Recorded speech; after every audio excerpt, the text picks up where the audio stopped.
This is Infection, the survival podcast, recorded live on Tuesday, August 8th, 2017, episode 134.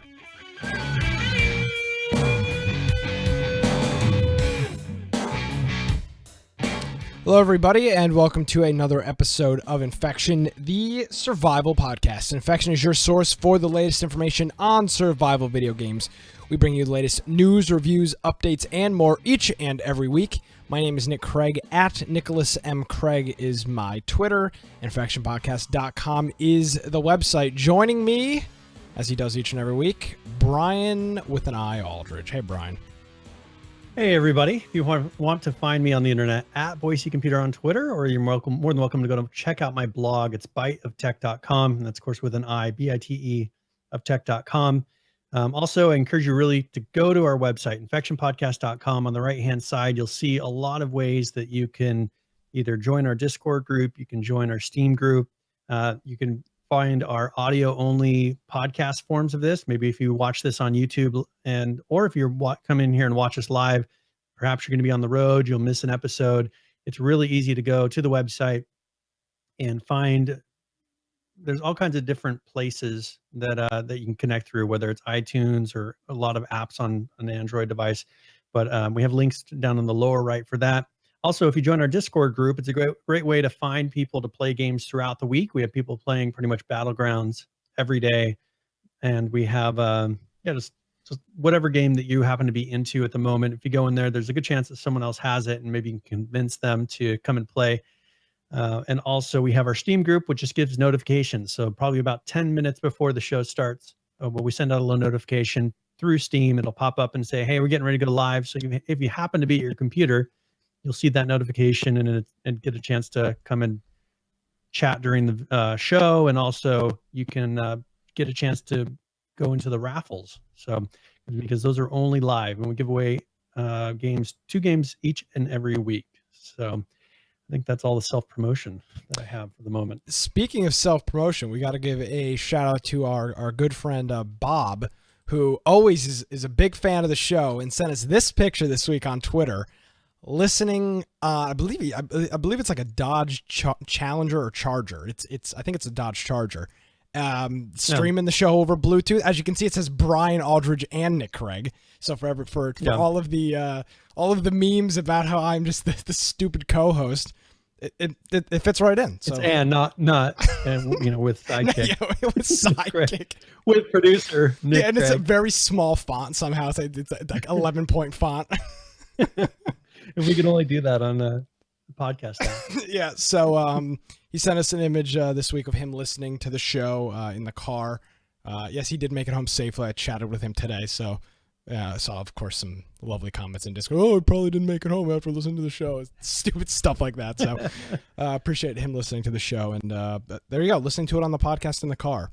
Send us your picture. I'm soliciting pictures of people listening to the show on like a subway or a metro or something like that. And look who it is. Firebomb decided to show up late, like always. Not a surprise. So yeah, we got a whole bunch of people that are tuning into the show. There it is. Now, Brian, this weekend, actually we promoted this last week, and we mentioned an interview that was coming up this week. Yeah, I mentioned that we're going to do that. Did we come up with a name for this segment? Because we do need, this is going to be kind of like a... No, and I think this is something we said that we needed to think of a name, and something witty hasn't popped into my head yet. Oh, yes. So... But the concept behind this segment is it will be a series of interviews conducted by either Brian, myself, or us together, kind of highlighting a game that is in early access or in development with a Kickstarter or an Indiegogo, or maybe they're not. Maybe they're getting funded privately, but it's a game that is in some type of alpha release that is not out for people to play as of yet, maybe. And we're going to go through hopefully or something very new that's not very well known yet. Yeah, kind of like a spotlight essentially. And I think we talked about it last week, using the show to kind of promote things again. And again, some things we promote may end up being good games, may be successful. Some games we may promote might very well be flops, terrible games. There's not a whole bunch of vetting that we're going to use going into this. It's going to be, here are some of the games that fit our genre of survival that are available. They're not necessarily promotions of the game in terms of, oh, you should go out and buy this, or I guess an endorsement of the game rather. So Brian, you kicked off the first one. It's a nice opportunity. Yeah, it's a nice opportunity for the developers of the game to come in here and kind of just give their pitch for it of here's why I think, because a lot of times it's hard when you go to different video game news sites and you look at ratings and things like that, because some of them they're really off. And so you go in there and play the game and it's like, this isn't at all what I was thinking it was going to be, or it's nothing like they claimed. This gives an opportunity for us to ask very direct questions to the developers, but also for them to try to, describe what's one thing I like to cover is like, what was your vision behind the game? What kind of things, where did this game come from? Because you don't usually hear that. No, never. People don't usually talk about where the game came from. You just hear about, oh, what kind of performance does it has and how many players. Like, I'm personally interested in a little more than that. So, so hopefully each time we do this, we can get some. We'll be the video game hipsters. I think that's what we're aiming to be. Is wow. We interviewed these people before they were cool. Oh, I see what you're saying. Yeah, of course. So yeah, it's like well, there'll be. I mean, like with Battlegrounds and PlayerUnknown, it's like, well, I guess he was kind of cool by then, but get those in there where I mean, we sat down with the top game right now that's out there. As Lance would say, he's a fan of the show. He's a big fan. Yeah, big fan of the show. So I mean, I can't complain. Shout out to PlayerUnknown. Yeah, shout out to PlayerUnknown. He'll remember. He'll remember us, I'm sure. A couple of schmuck podcasts at PAX East. So Brian, tease us a little bit. We're gonna roll into this. So what we're gonna do here is we're going to play the interviews about half an hour long. Brian conducted the interview. I was unfortunately out of town. So Brian, give us a little bit of a teaser before we roll into the interview here. What are we talking about? All right. So this is an interview with Nicholas Zorko, and he is the lead developer for a game called Dead Matter, which is a perfect play on Brain Matter, whatever. But on Dead Matter.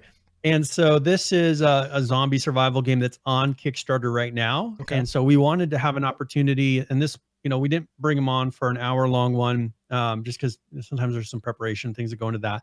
We wanted something quick just to get an opportunity for people that maybe haven't heard about the game yet to be able to hear from the developer about it and have an opportunity before the Kickstarter's done to actually get in there and do a purchase if they like what they hear. So we did a quick one over the weekend, was able to get this, but yeah, this is Nicholas Zorko, lead developer, and the company's Quantum Integrity Software. And this Kickstarter has been out since July 17th. So it's in the last week. There's 1 week of it still being here. So hopefully people enjoy it, but I think it turned out very well. So we can go ahead and go to it. All right, I'm here with Nicholas Zorko, and he is the lead developer of Quantum Integrity Software, and they have released a recent Kickstarter here called Dead Matter. They did this on July 17th. So as of this recording, we're recording it just a couple days before the live episode. They have 10 days to go. So they're going to be down to the wire here by the time you hear this. So hopefully when you hear this, you'll have an opportunity to go to their Kickstarter page and go check out the project, because I think you'll be excited about what this is. It's really down our alley here. So Nicholas, what is the premise of Dead Matter? How'd you come up with it? And what is the thing that for you excited you to do this game? Dead Matter is a open world zombie survival game. Now, a lot of people kind of cringe when they think that, because they go, oh, PvP with your friends simulator. But we wanted to make a zombie survival game where the actual threat to the average player will be the zombies. There will be other players in the world, but I think that with the environment posing a large threat, players will have a lot more incentive to actually work together. So it originally started when I was actually quite young. I started working on a mod for Crisis 2, and the mod was actually released in 2013. Pretty much started when I was younger, and then the concept has heavily evolved over time. I mean, even before I created the mod, there was a lot of kind of concept exploration stuff that I did on my own. So yeah, that's, I guess, the general premise of the game is actually to survive against the environment, survive against in this world, fight against everything kind of being thrown at you.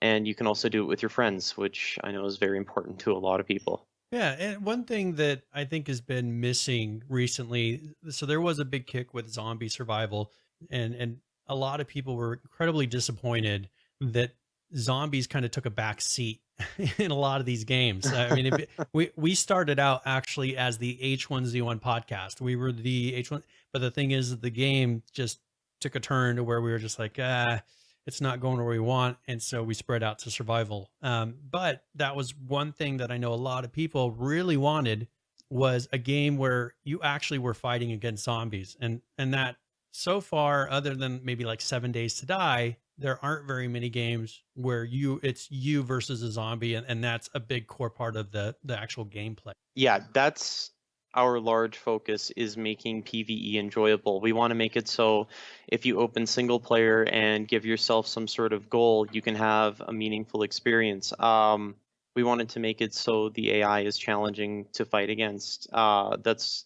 actually the reason why we have the metagame system.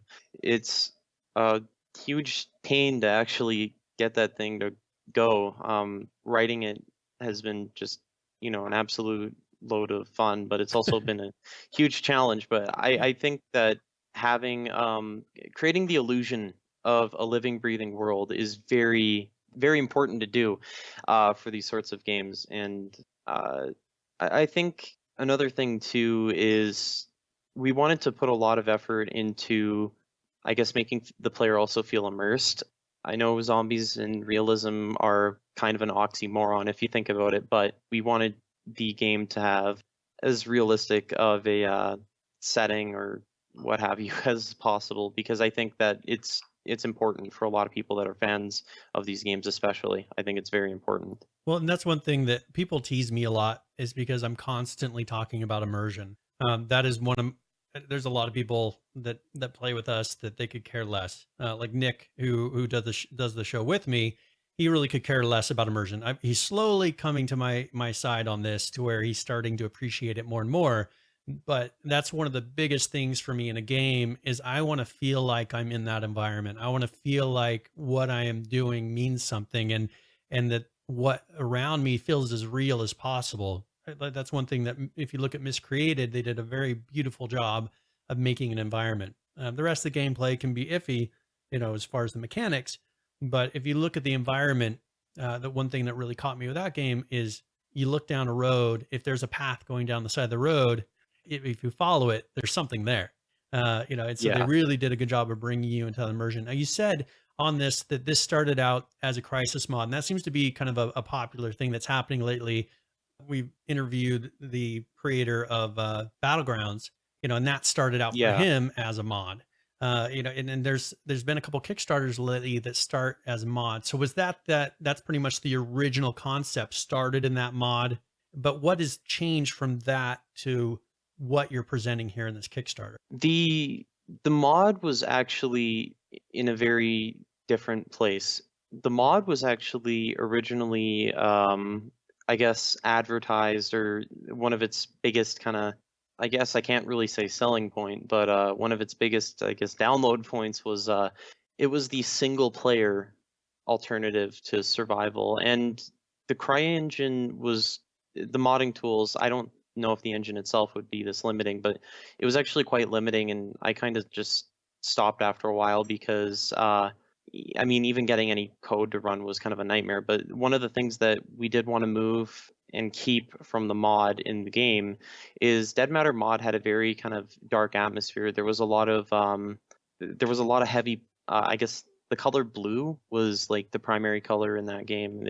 It kind of sounds weird, but if you look at a picture, you might kind of understand what I'm talking about, where there was a very bluesy, kind of dark, very almost depressing atmosphere. And that was one thing we kind of wanted to bring over. We wanted to make the game kind of, it would feel heavy to play at times. So that's definitely one thing we brought over. However, we are glad to say that we haven't resorted to using any form of color correction or any other techniques kind of down that alley for the videos that we've shown so far. So I'm pretty happy with that, actually. Now, with this, what kind of inspired you to come up with this mod in the first place? And one thing I want to make a comment on really quick. With the engine that Miscreated is using, CryEngine, that's one of their biggest things that they've complained about, is that it's not made to do this kind of thing. And they've been actually rewriting a lot of the engine just to make it work with a multiplayer environment. So it's a good thing that you're still not on CryEngine, because you'd be fighting against that the whole time. What was kind of the inspiration as far as the mod? Was there anything other than maybe you enjoyed zombies, but was there some kind of an inspiration? Is this part of your hometown? I mean, is this something you're kind of able to bring that local feel to? For the inspiration part, are you asking where we've gotten some gameplay, some of our like your mechanics, yeah, like where do we draw our ideas from? Yeah, where's that coming Okay. from? Honestly, a lot of Project Zomboid, that's a huge influence. Fallout, the Fallout series has actually been an influence. I know that Fallout 4 has kind of influenced some of the looks and some of the weapon mechanics as well in terms of actual gunplay.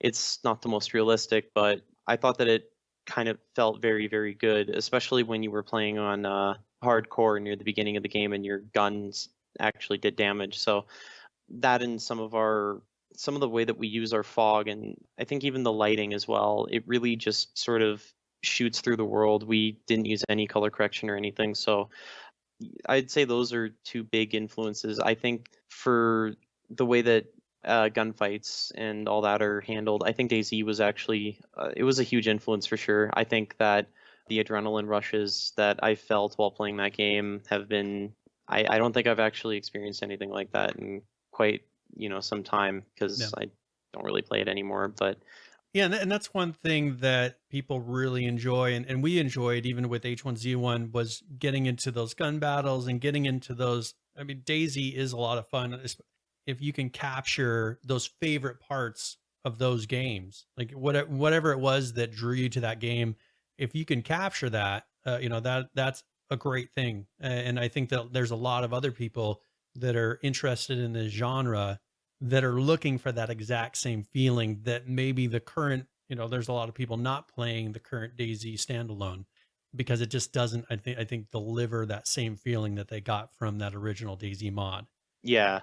Now, as far as you said, this started out as a mod, but at what point, how long ago did you say, well, I should make this into a standalone game? Like at what point did you come up with, all right, I'm going to take a kind of a leap of faith here and go to Kickstarter? And then from that point, what got you to here? It's kind of a funny one. I was talking to, and this is why I asked about him earlier. I was talking to Terry Evans about this, and this was way back in like way back in the day when crydev.net was still a thing, because he and I actually talked on Skype a couple times. I think I told him I had complaints about the modding tool set. I had pretty much just, he was working on a game called Canyonlands, which then ended up becoming Miscreated. More or less the name got changed. And I guess when I was talking with him, he was actually the one that did encourage me to go standalone. I do remember him actually saying that you're basically doing a lot of work for basically being able to say, yeah, I released a mod, and if the engine is giving you that much problems, you could free yourself from the constraints and just move on to something else like a standalone game. And I said, yeah, that sounds like a good idea. CryEngine had I don't want to say bad, but the licensing was really awkward way back in the days of CryDev, because they had something called the free SDK, and you could make a game on it. However, you couldn't actually make any money from it. So pretty much it was a really awkward sort of thing to kind of throw at people. So I sort of just, didn't, I guess, do anything with it past that point. And that's when the idea kind of went to rest, and brought the idea of Dead Matter up again to a lot of developers that I was working on a mod for Gary's mod with. And a lot of them seemed to really like the idea. And we made stuff together for a good 4 or 5 years, and then I think we pretty much just broke the limits of the source engine. We threw the largest map ever, and we made it work somehow. And even the character customization for some of the mods we had back then, like you could set your eye color, hairstyle, facial details, that sort of thing. So we were really just pushing the limits of what you could do with just Lua and Gary's mods. So we figured that, our talent of being able to make engines kind of work for us, that sort of thing, and not taking no for an answer, especially when you're working on a project such as this, it definitely has, been one of those, hey, let's just go do Dead Matter. And it's like, yeah. And it's like, yeah, let's do it. And I'm like, all right, I think, the time has come. And you guys are working on Unreal. Is this, from what I could gather, this is an Yeah, Unreal engine? we are on Unreal Engine 4. Epic have been super great to us so far, which is really nice. I honestly wasn't expecting it, which is why I'm mentioning it. As far as your response from the community, because this is something that, sometimes you'll see a game on Kickstarter and you'll be like, that's a really cool concept, but it just doesn't take off. Like, you go kickstart it, but for some reason other people aren't kickstarting it. And I wasn't sure on this game. I kickstarted it, I think the day after I saw it initially. Yeah. And it was something where, you kind of wait and you're just not sure. And I'm like, yeah, I'll do it. But what kind of a response have you got from the community? And did you expect this level of response going into it? The level of response was actually very, it varied quite heavily. We initially posted our video up on YouTube, and then I think some channel like Math Chief took our video and just straight up re-uploaded it. I don't know how the guy saw it or whichever, but we're pretty grateful because it pretty much got the ball really rolling. A lot of the comments on YouTube were actually kind of discouraging, but what was encouraging was the likes to dislikes. The likes were they were pretty much dogpiling the dislikes, which was really relieving to see, because we're very aware of the image that survival games have. They're going to be in early access forever and blah blah blah. We understand that, and we understand why people are upset, but the response on YouTube was initially, going through the comments, it was kind of negative. Then I think a page on Facebook uploaded our video, and they were actually really nice because they linked the Kickstarter back to us. And the response on Facebook was very positive. I was really, really happy to see the response on Facebook being a lot more positive in terms of the comments that people actually left. And then it kept on just going and going. There was this YouTuber that I watched, Big Fry TV. I had seen a few of his videos, and he seemed like an all right guy. And I think he had a video that my friend actually specifically linked me. And sorry, by my friend, I actually meant another developer on the team, because we're friends and he also works on the game. So he linked me the video of Big Fry talking, and it was him, I think, talking about how bad some early access games are. And, he was pretty much like, don't send me your game, don't bother making a survival game. His video was kind of like really like, damn. And then he reached out to us. So we're just like, okay, well, if he's on board and, You see something shit, we must be doing something right. Yeah. Well, and I think that's something that when we follow weekly the survival game genre, and it's something that we've seen with a lot of games that come into Kickstarter, and just that, there's some that get funded, and then after that, it's really up to the devs. Like sometimes the devs will just not then put out an update for 6 months, and it's Yeah. like, well, how do you expect the community? Because as you saw, people are very harsh on YouTube, on Reddit, wherever it is. The second that they don't feel like something is going their way or the way that they think it should be going, they'll jump on and make a negative comment. But one thing we've really found is that turns around very quickly. A dev can then start putting out updates and start putting out content, and being more responsive. And it's amazing how the people come back. So, but it's sad that the genre's gotten to that point where that happens so much. I mean, it shouldn't be to where, devs are like, oh, I'm supposed to put out updates, I'm supposed to communicate with our fans. Yeah. But I think that's something that there's a few that gave the genre a bad name, DayZ in particular. But I think that they can, that can be turned around by a couple good developers doing it right and giving the community a game that they're actually seeking. So yeah, I think one of the things is with DayZ is that I think that they kind of were banking on their PvP to kind of pull the game through. Yeah. I don't know this though. Like, I'm not too informed, but this is kind of what from what I know. And I'm not going to sit here and criticize their game, because I mean, it was fun. I had my fun with it. But we want to focus on PvE. We want to focus on zombies being the bad guys, and we want to give people what we truly believe that people more or less want. We want to give people what they want, not have people kind of going, where's this feature? Where's that feature? Are you guys even listening to us? I think that's important. I think as well, a lot of the developers on the team also want to play this game. We want to play this game. We want to play Dead Matter. We want to create a game that we actually want to play. Yeah. And we don't get burnt out when we sit and work on the game. We don't go, oh, this is fun, and this used to be fun, and now it's evolving into work. And it's like, no, we get excited at the idea of what we're going to add next. We get really excited. We'll spend 16 hours in a row just sitting there, grinding it out until like our hands are just falling off and we need to go to bed. Like, Yeah. we're extremely dedicated. And yeah, I think it's just unfortunate that the genre itself has kind of hit this point, but we saw it as an opportunity to make change and to make a positive change. And I'm really excited to, be a part of that for sure. Good. So how many people are on the team currently? And then you talked about how you have a modding background and things like that, but what's kind of the history of the team in game development? We have 5 developers that produce regular content. These are the people that, we're looking to get them a bit of compensation through the Kickstarter. We also have people that are kind of in an auxiliary staff position where they help, but they do very, very minor roles. And we have about 4 or 5 of those people, all the way from just, reaching out to local news agencies, that sort of thing. And then we've got, just pretty much people that help, but they're not as involved in development. And we also have our developers that don't produce 3D / code / animations. We have those people that produce art and concept art, and some of the concept art has actually been extremely helpful, and we're glad that they're on the team. We also will be contracting people to do a lot of stuff, but they'll kind of be there for a bit on the team and then kind of go. It's to allow us to kind of develop it on a bit of a tighter budget while maintaining quality.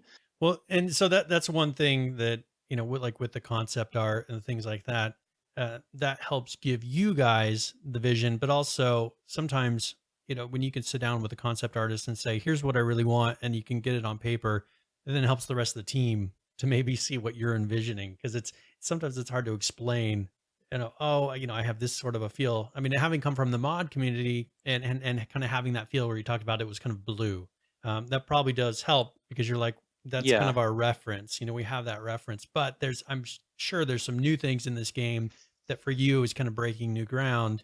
And, having a concept artist that can sit there and sketch it out can make a huge difference in just getting everyone on the same page. Yeah, absolutely. It's as I said, just monumentally helpful that we have people on the team that can do that sort of thing for us, because just being able to kind of express how I feel, or just say, hey, we need something that matches this, or let's say I need a scene of a gas station so we can start concepting it out or getting models made, that sort of thing. That's what we were kind of, it's a modder's dream come true, because we don't have to kind of put things together.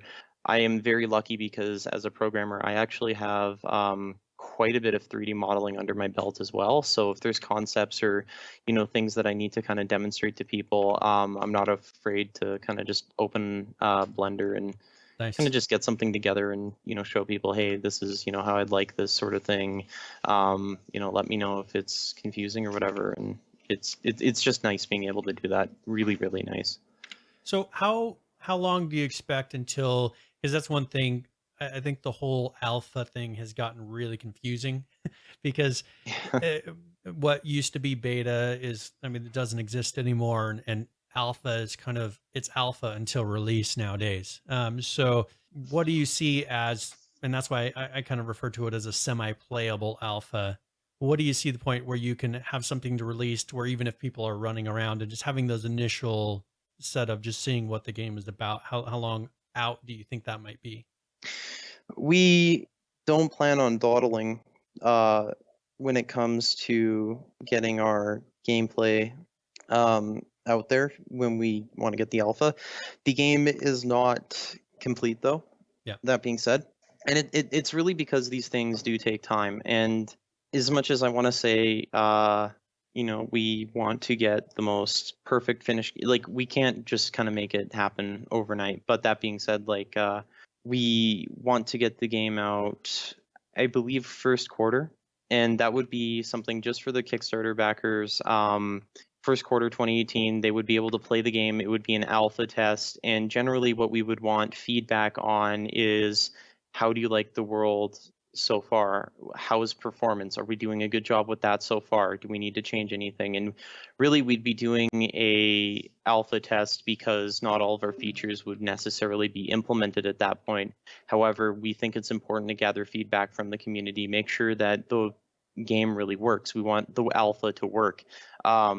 And we also want it to feel good. We think that having the alpha in a playable state, not necessarily run the alpha for a long time just because we want to go ahead and roll some big changes out, that sort of thing. And it's really just it's more or less, we just want to kind of gather feedback, get the people that back the game in the game as soon as we can, and we just want to see this project really go ahead. And the alpha is not very subject to delays. We know this internally, as we're going to talk about that right here, of course. So it's not as subject to delays as something like a release would be, because if we put out the alpha and we haven't done our jobs as well, we can kind of spend time fixing it, working with the community, and doing more and more testing.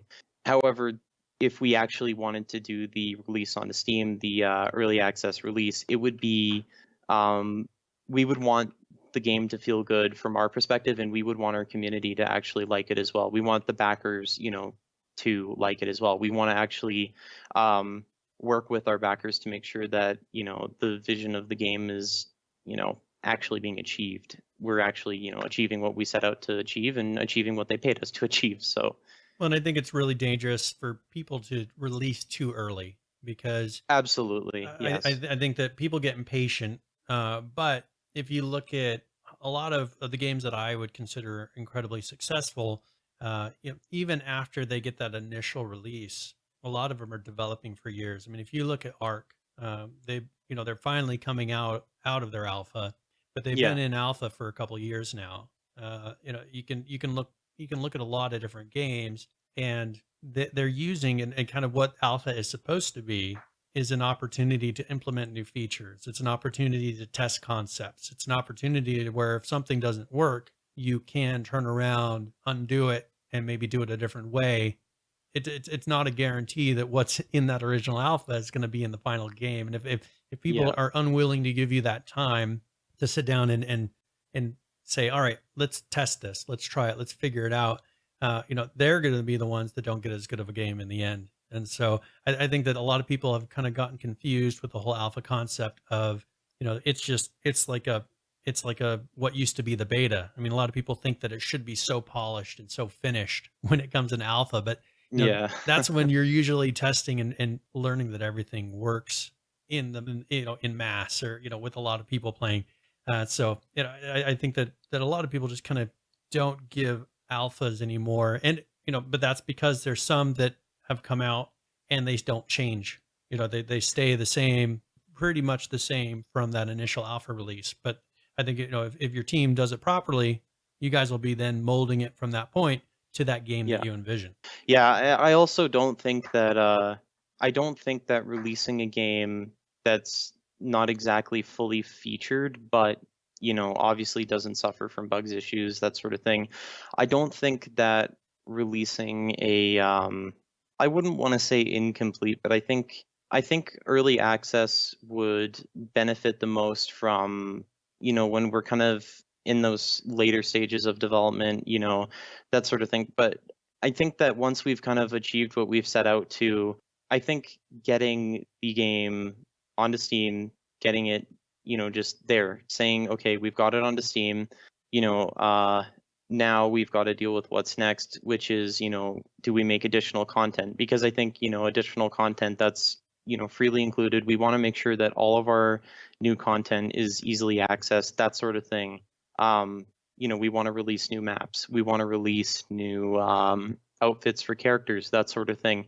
And I think that we don't necessarily have to be in early access to hit this point, and that's one of the things that I guess I want to make known, is that we may do additional content after our release, after our initial early access release, or after our Steam release. We basically want to continually update the game for as long as we can, and I don't think we necessarily have to be stuck in an early access state in order to do that. Yeah, as I've said probably twice. Sorry. No, you're good. And I think that's where some games that works for them. There's some that when they release, like that is that's kind of the game that then is up on that pedestal for them, and that's what they're releasing.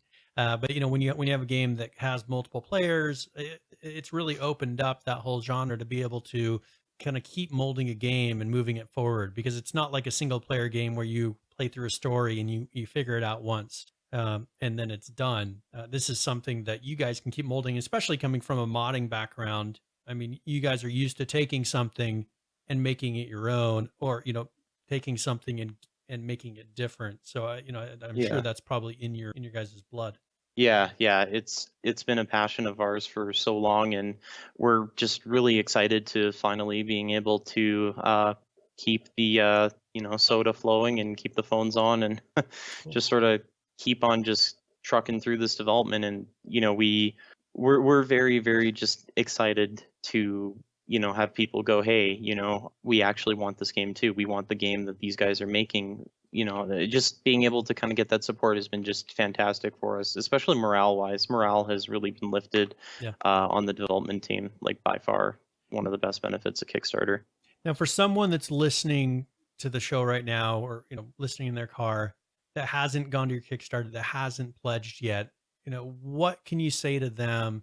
Why should they support your game? What can you say to them that should encourage them to go to your Kickstarter page, search for Dead Matter, and go look at your different pledge tiers? I would have to say that if you're looking for the same type of game that we've been talking about, a game where you actually have to survive against the environment, survive the zombie apocalypse, kind of test every single little scenario you've come up with as a kid, that sort of thing. If you want to, get a slice of that experience, come check out the Kickstarter. I'm not really too big on trying to sell things to people, so I'm just gonna honestly say, check it out for yourself. Let it do the talking for me, because we're very dedicated, and I'm just very happy to kind of be able to say, yeah, hey, you in the car listening, go check out the Kickstarter. It's some pretty good stuff on there if you're interested in zombie survival, which I assume you are. Yeah, I mean, most of our fans, that's what they're into. So, and that's very cool. I mean, that's something that for me, I Kickstarted it. I know that we have a lot of people that have Kickstarted it that have let us know that they have. And so thank you very much, Nicholas, for coming and joining us. A really great interview.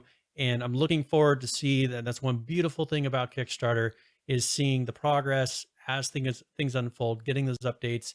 I'm really excited to see what the rest of this project has, and seeing it unfold, and kind of getting to that opportunity to be able to play it. So thank you very much. Guys, and we're going back to the regular show. Thank you for listening.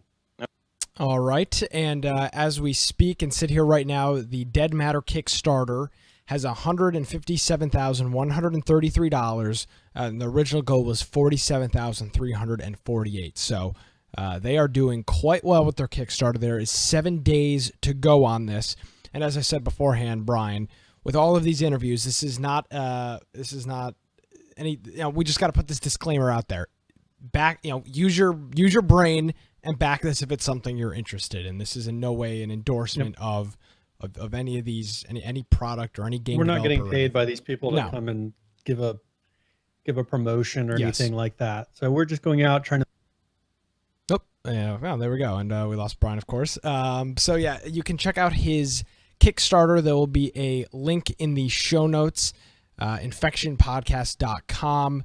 7 days left to go on this, so if you are watching this show live right now or listening to this show maybe after the fact, maybe you're listening to this Wednesday or Thursday, you've got until next Tuesday. So the next episode of Infection you'll have to back this on Kickstarter. Brian is back. Fantastic. Yeah, I don't know what happened. Yeah, so you've got 7 days. I can still hear you when that happens. So interesting. That's a strange things. So you've got 1 week from today, if you're watching this live, to back this on Kickstarter. Again, links, infectionpodcast.com.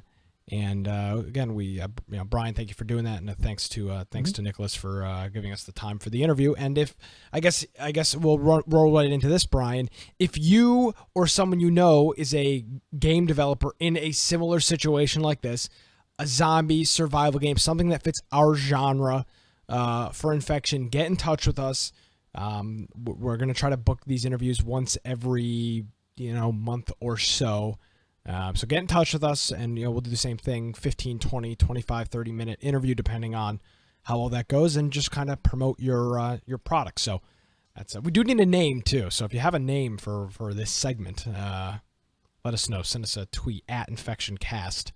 But I think that's a good first installment, Brian. I appreciate you doing that. And do you have anything now that you've obviously recorded the piece, listened to the piece probably 2 or 3 times now? Do you have anything you want to reflect on about the interview or the game or anything? Any other bits to add? Well, the thing that I found the most interesting was, this is something that for them started years ago with a mod. And that seems to be a really popular thing happening now, to where these people that have made mods, and this is something that we'll probably see things coming from Arc now. I mean, Arc is really supporting their mod community. CryEngine, people were making mods. People were making things on the Arma platform, and all those things that were kind of limited to the mods at that point now are unfolding into games. So it'll be interesting to see now what is currently being a mod, maybe that's made for some of these new platforms, what they turn into in the games that we're going to see in the future. Because it didn't seem like that really happened that much before, of having, a game being a mod and then, now it's a game. I mean, I can't think of a ton, but they worked on, what a time to be worked alive. on the Source engine. Yeah, they worked on the Source engine, and they worked on CryEngine. But now with engines being as open and as free as they are, it's very good. I mean, it doesn't cost a lot of money to get started in making a game anymore like it used to. Used to be there was huge amounts of license costs. Remember we talked about this last week. I'm trying to remember which one is that. Weather Simulator.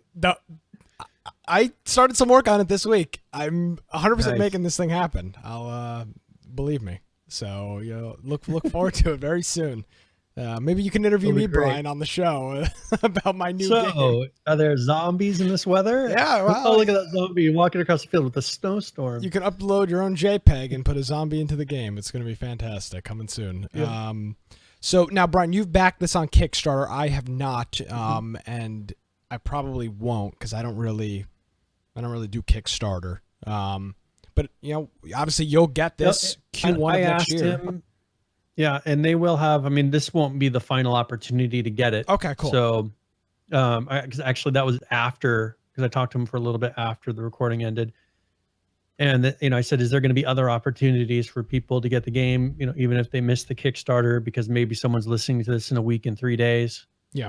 And they missed the chance to Kickstarter. There will be other opportunities, but one thing that they're going to have. And I'm trying to think of what was privilege. If there was anything he would have said that was just talking to me, but I think they're going to have some sort of a perk for having kickstarted it. I can't imagine there being a negative thing from saying that. Yeah, no, that's common. I mean, that's typically how these work. You get maybe your name in the credits or a special skin or something. So there's going to be some benefit of kickstarting it that you'll have versus maybe you wait. Absolutely. And, because that was a huge complaint that we had with Friday the 13th.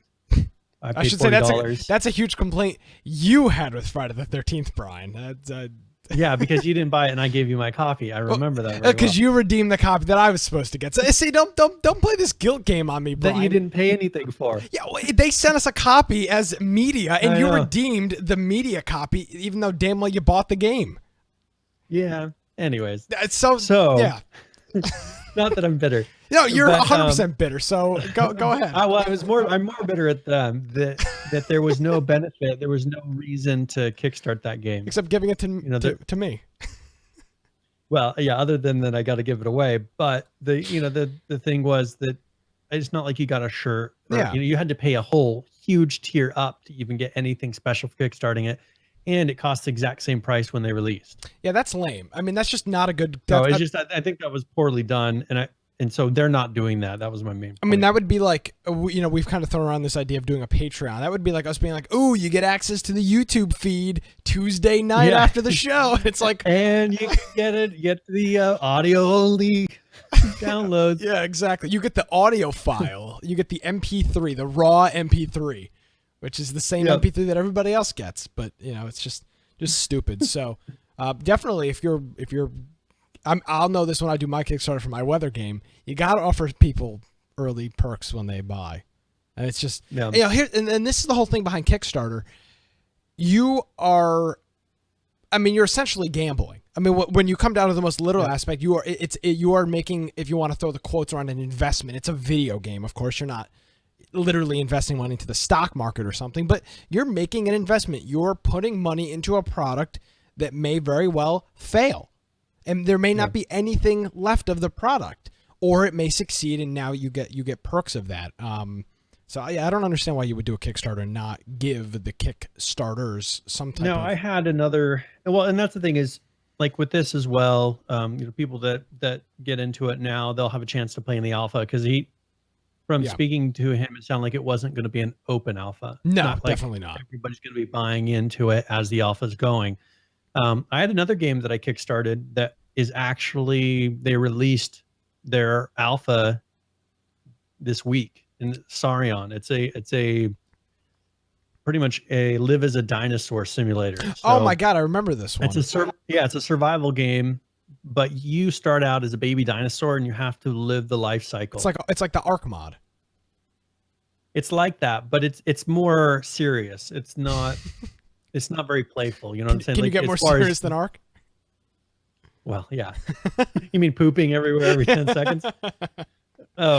And so this one, you start out and it kind of has they tried to stick very closely to the feel and the realism of what a dinosaur would be like. So you start out as a baby dinosaur with some siblings and your parents. And so you have to kind of just live as that baby and then eat, find food, and just do all the things that you would do. And then you grow to become, through the different stages of the dinosaur to where you're finally an adult. And then they're going to have more different dinosaurs that you can play. So right now with the first alpha, there's one dinosaur that you can play through. Gotcha. So it's kind of a unique, it's a different play on any of those things. And for people that are really into dinosaurs, I mean, and even this is even something, so far it's pretty hard. No, I guess that's I've died a lot. Yeah, I've died a lot in it, but I would assume at some point they can probably turn on some sort of a kids mode, and it'd be even a fun thing for your kids to play. I mean, they just run around as a dinosaur and try not to get eaten. Trying to find food, things like that. Great game for kids. So there it is. Again, you can check out Dead Matter. Again, you've got just about a week or so to kickstart that if you so do, and imagine if this game is a success, it will obviously, I would assume, be available on Steam later down the road once it comes to a state where it is playable. And he even mentioned the Steam Early Access program, which it will probably end up rolling into if once the Kickstarters have had their chance in early 2018 to look at it and they decide whether they want to go with it. So check it out if you want to back it.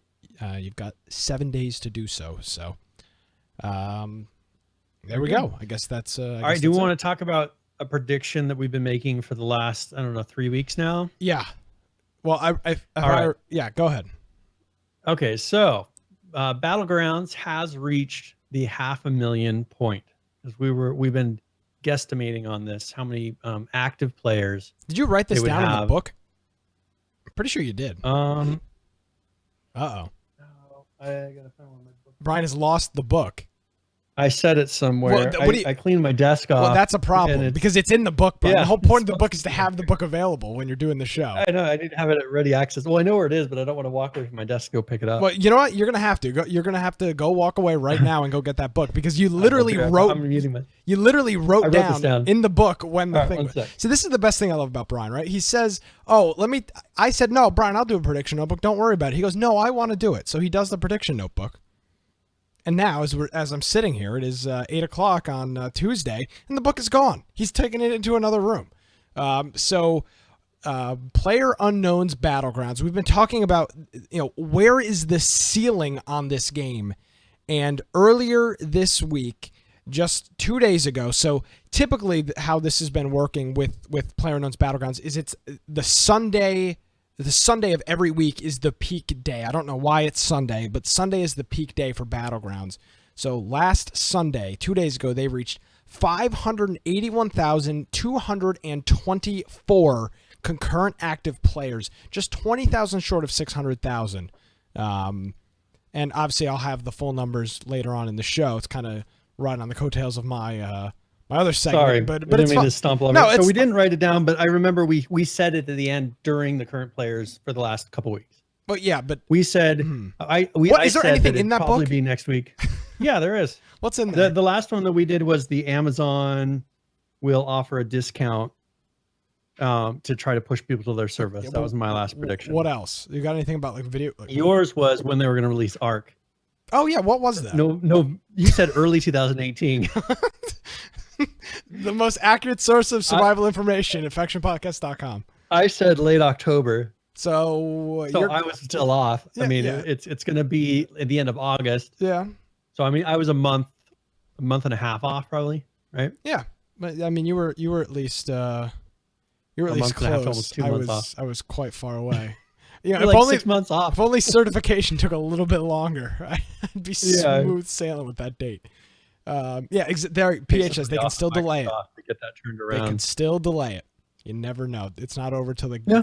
it's not over till I can walk into a GameStop and buy it.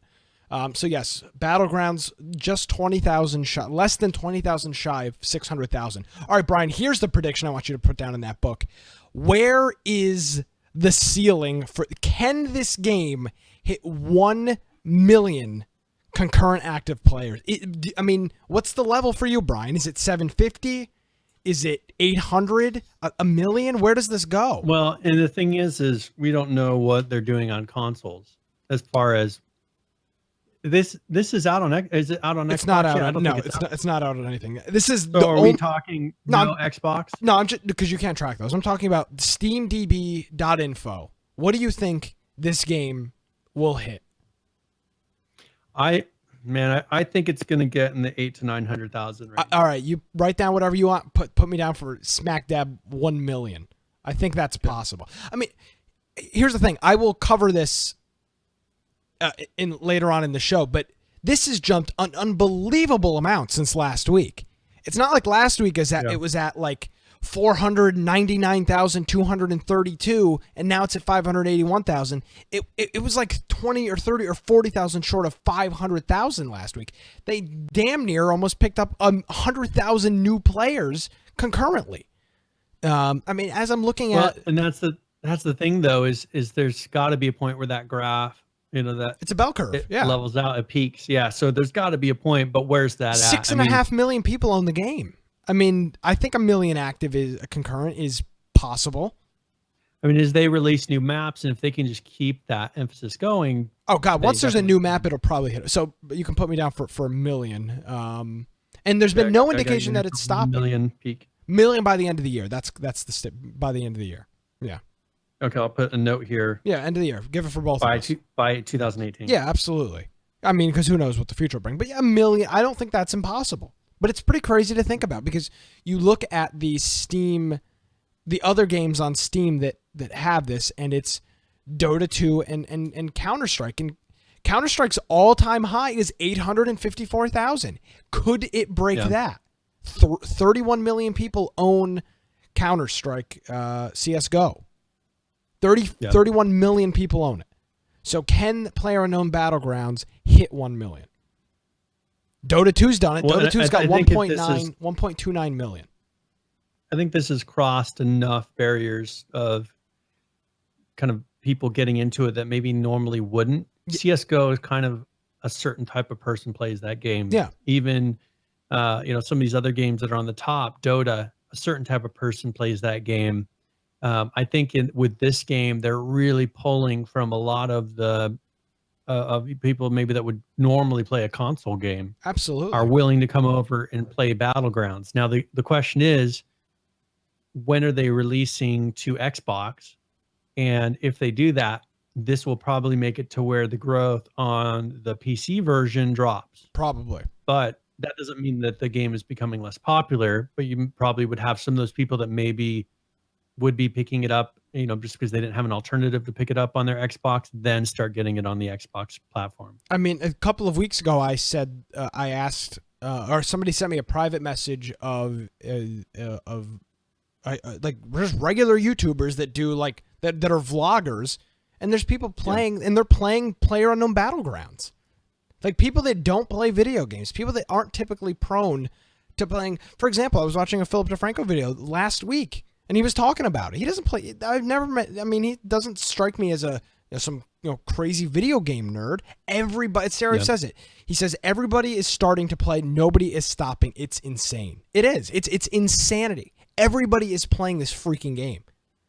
Well, and you'll get points where it's like, oh, there's lag, but that's not constant. With the difference with this and, for instance, when we were playing King of the Kill, is King of the Kill, you would just rage after a while because of hackers. You'd rage after a while just because of inconsistency. Yeah, well, it was just like the same. This game, you're not getting that as much. You're not getting that just onslaught of, man, I'm dying because of these stupid reasons. Brian, if I remember back to the last time you and I played H1Z1 King of the Kill, we played 4 or 5 games in a row when we got the same crap spawn Drop. time and time and time again, and we just died like 4 games in a row. We just instantly died. It came down to RNG. You couldn't, with King of the Kill, you couldn't really change. If you changed from where you spawned over, you pretty much were landing out in the middle of nowhere, and you wouldn't have the opportunity to get weapons right away. Here, you have total control over the point where you're jumping out of, and you can plan as you're in the plane, saying, all right, I'm going to go here, and then I'm going to try this, where when you spawn out into the parachute scene in King of the Kill, it's just like, all right, do I have a good spawn or not? This is going to determine the game. And you can try to make the best of whatever the situation is, but then you have all these hackers, and then it just would create incredibly frustrating experiences. Yeah, it's just very, very frustrating. And that is the last time I believe I played King of the Kill was that, and that was probably 2 or 3 months ago now. That you and I played that and just had such a terrible experience. Just god awful experience. I had not played the game for months previously, and I played 4 games and was ready to bash my head into a freaking wall. I mean, it was just the stupidest thing I've ever done. Well, and I played a game of Battlegrounds last night, and I actually won a solo. And I hadn't played for a little while because I've been really busy with school and everything else. Went in there, played 1 game, and I won. And so it comes down to, it's not so much like in King of the Kill, it really gets down to you're shooting at a pixel, and you have to know. I mean, we've talked about this before. You have to know where that pixel is. Counter-Strike. Kind of, it's you're just memorizing the weird inconsistencies of the game. Where this one is, you're aiming, and you have to actually have good aim. You're not just learning what the weird things of the game are to try to win. Like, you look down the sight and you shoot. Like, the first half of the game, all I had was red dots. You know what I'm saying? Like, there's not a certain formula to where I've seen some of the more popular streamers that are really good at King of the Kill, but for them it comes down to math of, all right, I've got this helmet, I've got this body armor, I can tap. Okay, I took this many hits, I switched. It's a very methodical game at that point, to where they're like, oh, I 2-tapped him on the chest. Okay, he's gonna die next hit. Or, whatever it is, like, they have it down, and you know exactly what's going to happen. I like this to where it feels a lot more natural. You don't know what's going to happen. Someone can actually get away from you. Exactly. You can hide from somebody. And here's the example, Brian. If I was to play against a Counter-Strike CS:GO pro they would Like kill. PH. They would kill. Yeah, well, like PH, they would kill in a 1v1. That person is going to kill me No matter 99 or 98% of the time. They're gonna kill. I may get lucky If the once mouse, or if their twice. mouse battery died or something, you may have a chance. No, but you may not make it the lucky shot once. Out of 100 rounds, they will win 98 or 99 of them. Same thing with kind of King of the Kill. If I go up against some H1Z1 pro that has mastered the game, they are going to kill me 98 to 99% of the time. Battlegrounds, I think, is the complete opposite. If I go up against a pro, I think I have a decent chance because the game is so well balanced that even somebody like me, and I've said this a million times, you can try to use some strategy or something. I suck at these there's games. Things you can do. Yeah, I suck at these games. My aim is off. I crack under pressure. I'm just not good at these games. I'm pretty all right at playing unknown Battlegrounds. I can carry my own on a team in Battlegrounds. Well, and even the fact that you can lay down in a field and you can be somewhat blended in, and you can like kind of take your moments and like pick your shots. That's one thing. I mean, if you take a look at King of the Kill, there's no hiding in a field. There's no sniping people from a distance. Like if they can see your dot, like, oh, I'm going to shoot at that dot over there, and they're going to hit every once in a while. And then you see, I mean, but the thing is with that one, like the kick and everything is so you're just kind of throwing it over them and then throwing shots, and you hope that it hits. With Battlegrounds, you really have a sense of this is like a real gun. It actually has that feel of I'm leading them, or they have the drop to where you're actually able to put the distance on the scope. I mean, there's a lot of things that you can do. And so, like, Stairwave says, King of the Kill equals no strategy. PUBG equals strategy and tactics. And you can win a game with tactics.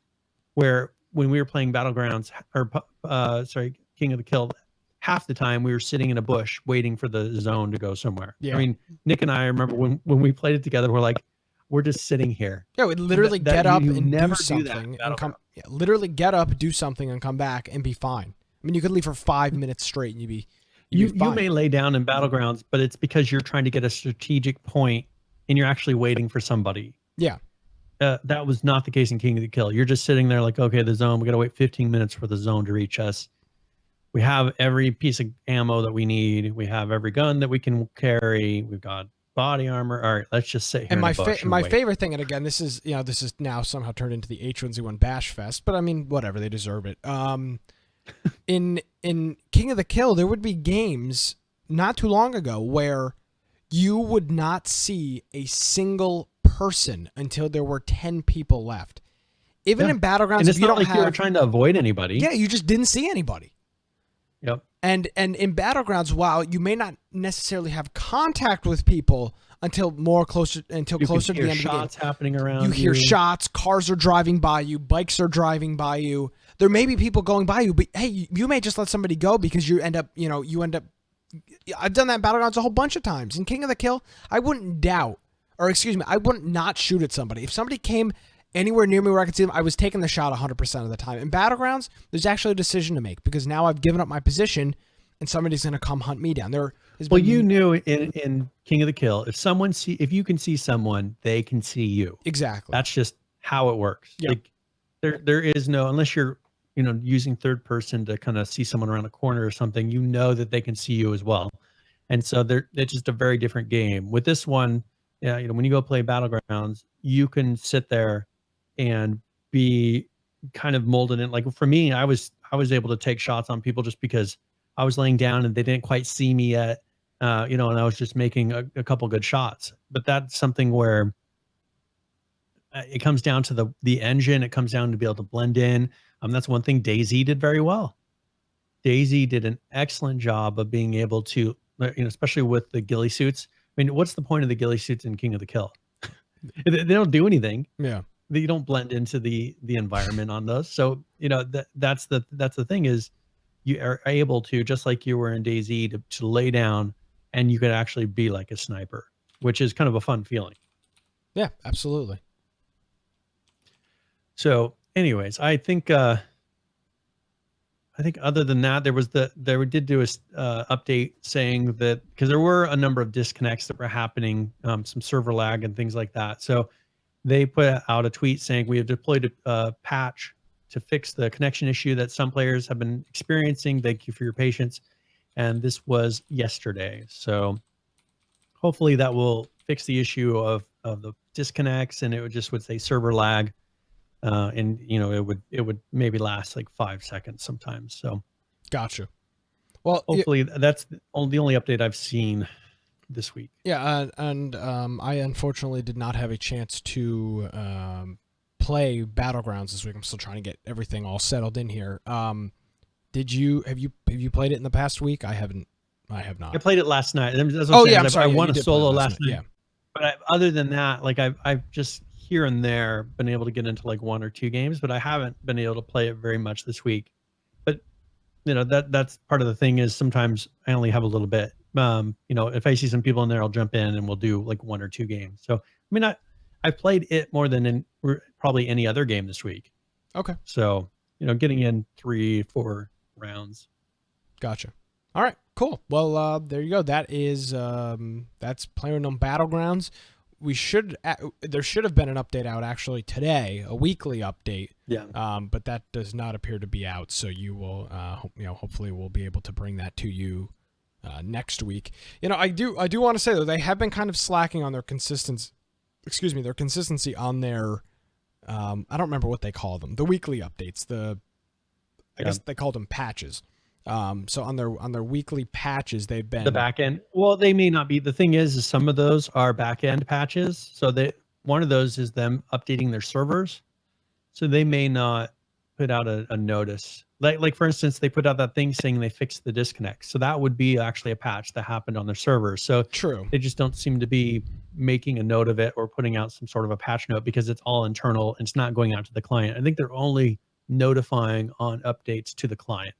Gotcha. Okay. Well, I guess that's kind of question answered then. So you're kind of, just thinking about it, that's what popped into my head. Because that one tweet they put out yesterday, that would be server updates. So there was a patch, what would be equivalent of a patch happening, but they're just not, which is fine as long as it works. Yeah. A server patch is a server patch. Gotcha. So there you go. Check out Battlegrounds. All right. Do we want to go ahead and do our first giveaway here? Yes. So what do we have? What are we giving away to the nice people tonight? All right. So if you type ! giveaway in chat, this is going to be a 30-point raffle here. And I'm giving away a copy of Lost Horizon. Okay. And this is a point-and-click adventure. And so I'll put a link to it so you can go check it out. It's got very positive reviews.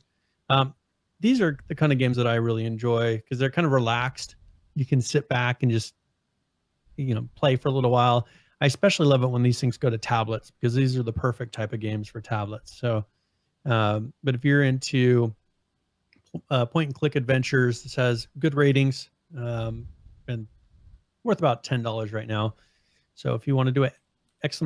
Giveaway in chat, and we'll roll for that here in about 10 minutes.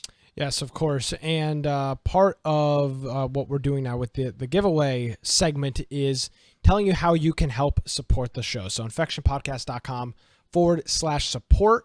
We have a couple different options, a couple different ways that you can help support the show. The first one is, as we talk about all the time, our Amazon affiliate program, our Amazon affiliate link.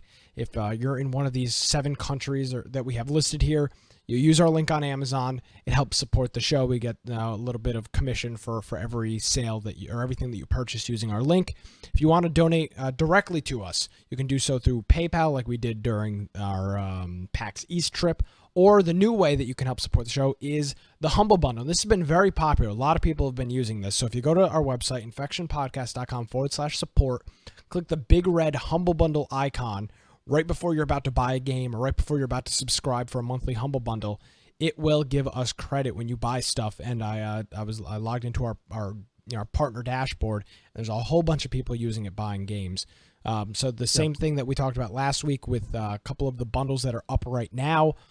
There's that Game Maker bundle, Game Remake bundle that has a whole bunch of those, some add-ons and stuff. There was the book bundle that is going on for some of the game development books, and there's a new one out now. They're calling it the Humble Micro Jumbo Bundle. They always have fantastic names for these. And then there's some smaller like micro. I actually got that one today for one game. One game seemed hilarious. Oh, okay. And so it's called Who's Your Daddy? Yeah, that's the one I would have presumed that you'd purchased. Okay. I'm sure it's a horrible game, but it just looks Just so hilarious. Based on the cover art, it does not look. Does not. So It's very suggestive. Very is, suggestive cover, Brian. No. So this. Yes, is, yes, absolutely, it is. Go look at the picture again. You're actually a dad, and you're watching your kid, and your kid's like doing everything possible to try to kill himself. So there's like bleach in the cupboards. Yeah, there's bleach in the cupboards, like the stove. There's the stove. So the baby will try to crawl into the stove. So you're trying to do everything you can to try to great animation. Child-proof the house. Yeah. So you're doing everything you can to try to child-proof the house. How much did you waste on this? Like $5, right? Or $4. You're mentally ill. You can get all those games for $4. And so the thing is so the baby, you'll see here in a minute, like the baby goes up to the oven and opens the oven, gets in and turns it on. And so you have to run in there and try to, so you're just running through the house trying to stop every possible way for this baby to kill itself. What a stupid game. What a complete waste. So this is what my weather game is going to be like. I need to get my weather game in a Humble Bundle. Yeah, you'll be set like all the people. And so you're just like having to turn off the flame and, try to open the door and just keep it from dying. Well, if I just thought that was like, if you ever have a child, you'll be ready to go. I mean, it's like preparation. It's like, baby, get out of the oven, and so then you lock the oven. So you're just gonna you go through, and then now the baby's gonna crawl into a cupboard and start drinking bleach. No more of this. This is unbelievable. So you can pick that up. Unity was a mistake. So these are all like Unity games. Yeah, it's amazing what comes out of Unity. Surprise, surprise. They've got a couple of their book bundles, some of their mobile bundles, and of course their monthly Humble Bundle. Which is on right now. Killing Floor 2 is this month's game. You've got 23 days to get that still. You can subscribe. It's $12 a month. And you get Killing Floor 2 and a whole boatload of other games every month with the monthly Humble Bundle as well. Actually, I know Ross just signed up for this last month. So he'll be getting his second Humble Bundle, which will be this. I actually sent out a tweet here today just with a link to Battlegrounds because you get a discount if you buy it through Humble Bundles. So really? I just put a link out saying, hey, if anyone's interested in buying Battlegrounds or wants to get another copy, here's our link for it. So that's on a tweet. So if you are looking, I just threw that out there today. And so if you happen to be listening and you haven't gotten Battlegrounds yet, just go to our Twitter feed and you'll be able to get a link from there. And that'll give us some support. Yes. So anything that you do buy on the Humble Bundle site, supports the show. If it's a game, if it's a bundle, if it's a subscription, all of those support the show. So and as I said, people are using it. So again, we appreciate everybody that's been buying games on that. If you're gonna buy a game on Steam and it's not on sale, go look at it on Humble Bundle because you'll still get it on Steam. Yep, and it'll just if help you go to us Humble out. Bundle. So since obviously Steam is not sponsoring the show, you can check it out on Humble Bundle. So there you go. Infection We'd Podcast. be rich during the Steam sale if they did. Yeah, can you imagine that? Infectionpodcast. Well, just from you though. I don't think you're allowed to use your own code. So yeah, infectionpodcast.com/support, and we appreciate everybody using that link. All right, Brian. A couple of quick Arc updates this week. What's going on with Arc? Still on track for the release. These are some of the small ones because they're doing all these other things in the background. So I think they're just kind of doing some little fixes for the live client. Because you got to think I'm sure they've split off at this point. They have a whole nother build that they're preparing for the actual release, and so they're not really adding things anymore because they've gotten console certified. So it's not like they're going to go now and change a bunch of the things for everything else. No, so, why would you do that? That wouldn't make any sense. Yeah, I think they're just preparing for whatever from here on out that's new content is just going to be released at the time of the release. So gotcha. This is 264.3, and this was on August 4th. So they now have a fix of dead, tame bodies and player bodies and dropped items caches now save with their decomposition timers and corpse locators intact. So this is probably something to where maybe if a server crashed or something, they would lose that information of where that was. So now it actually saves with the server save. So those things will, if you have to shut down or do a save, and somebody's trying to get back to their body or something, all those things will still be there. Character current stat values saved at 0 will no longer reset to their default values. The wow, I got to say this again. The Dunkleosteus, right? Now it. harvests metal.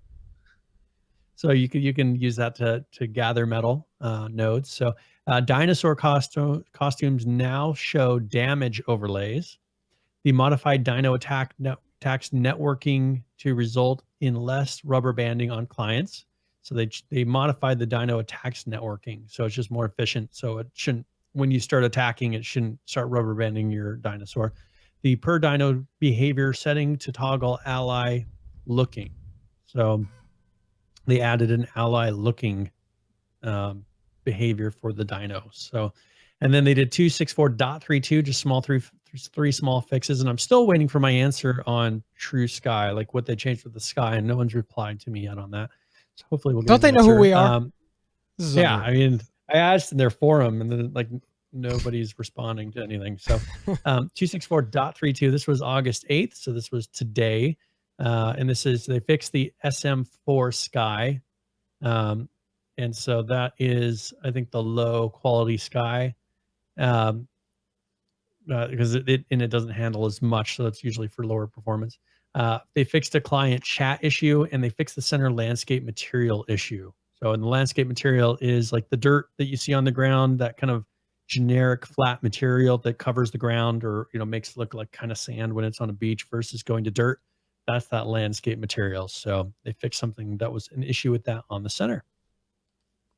Well, there you go. That's pretty much it. That's the whole week of patches, which is really out of character for them, so that that something is happening in the background there, because it's not like they're just taking the week off. Yeah, we're gonna have to find a new game to do patch notes with every week, because once Arc is out, obviously they'll still be doing patch notes for a while, but something's got to come up and fill up the gap. My guess, one thing, because it's not like they're gonna just stop doing stuff. Of course. Now, one thing that they've talked about is doing the Arc Primal server, or Arc Primal Survival, which is you kind of like that other game I was talking about, where you actually play as a dinosaur. Okay. And so you live the life cycle. So anything from those ants, like the big ants that there are, if you play as an ant, you actually go down into the ground, into a hole, and like you're living as an ant. So I assume that would be a pretty big, it's not like all the stuff is in the game already. You have to make each of the little housing things. So it says, as dinos, you can make packs and construct primitive dens. So each type, so maybe if you were a bird, you could make a nest. Like they'd have to create all that stuff. So that would be an interesting one to see if, and it's way different. And then they could come up with game modes where maybe it's you being a dinosaur, kind of like a PvP thing of you being a dinosaur versus humans. I mean, you come up with all kinds of crazy stuff. Yeah, definitely. So we'll see. So that's the only thing I've seen on their plate, other than the Primitive Plus. But who knows if that's gonna, or not the Primitive Plus, the Survival of the Fittest. I don't know if they're gonna actually go anywhere with that. Yeah, that's interesting, because that was I think it had I think it had some potential. I played it maybe 2 or 3 times. The biggest problem with it was, first of all, the games were so long. Yeah.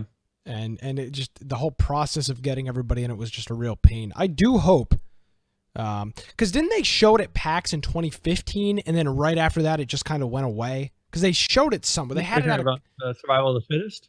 Yeah. Or are you talking about the No, they showed the Primal Survival. No, Survival of the Fittest. It was a video. Survival of the Fittest. I mean, they had it out for a while. No, but they did an event with it at a it was a PAX East or PAX West, and then it just kind of I just don't think it was polished enough. Yeah, and I don't think it's polished enough. But it may be that now that they're actually released, like now that they have a final product, they can then create some sort of a PvP thing that uses all the new UI, that has, you got to think how rough Survival of the Fittest was. Like, the grouping system was really rough.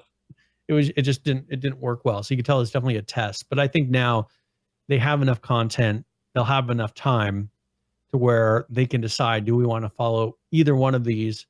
And if so, just go after it. And I'm sure they can do a good job with it. At this point, either one, I mean, they'll be able to do something. At this point, I would say though, with PlayerUnknown's Battleground being so popular, I would think Survival of the Fittest would be kind of competing in some respects. It's different, I know. But the thing is, it's enough of a different concept to where they may, they'll bring in different types of people. It's not like you're doing, a CS:GO and then there's variants of CS:GO.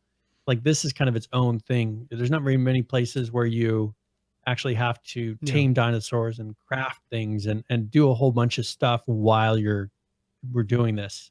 So I don't know, it might work. I think there's probably a lot of people that are kind of waiting till the Battlegrounds fever kind of dies down a little bit, just because it's probably hard to compete in anything that's online. I mean, they're pulling over 500,000 people that could be playing other games at the moment at any one time. Yeah, I mean, it's damn near impossible to compete. I think at some point, once, not that Battlegrounds is going to play its course, but when it's no longer the game to play, then some other games will start having a chance. Yeah. No, there you go. I do hope they do end up doing something with Survival of the Fittest though, because it was fun. It was just really tough. They made it really hard to play, and it wasn't their fault. I think it was just kind of a side project. It just wasn't polished. Yeah, a side project that a couple people were working on. So, again, Ark still on track for their release here in a couple of weeks, and we will hopefully they stay on track with that, and then we'll I mean, I'm pretty sure. Was it the 29th? Is that when we announced? Yes, it is the 29th. I thought it was the 29th. It is the 29th. So 3 weeks. So so we're exactly 21 days away. So yes. So we'll see. We'll of course keep you up to date if anything changes. We'll bring that to you next week. H1Z1 King of the Kill. We had a bit of a small update this week. They were talking about some hit registration and stuff like that. So a couple of bug fixes that were inside of this patch. First thing here is that they were able to identify one of the issues that caused the frame rate hitches. Now this is what they're referencing. I think is kind of when your game just freezes for a couple of seconds and then kicks back in. I think that's kind of what they're talking about when it's a hitch. It's not a frame rate drop, not a frame rate dip. When the game almost kind of locks up momentarily. I know Battlegrounds has got a huge problem with that. That happens to me constantly in that game.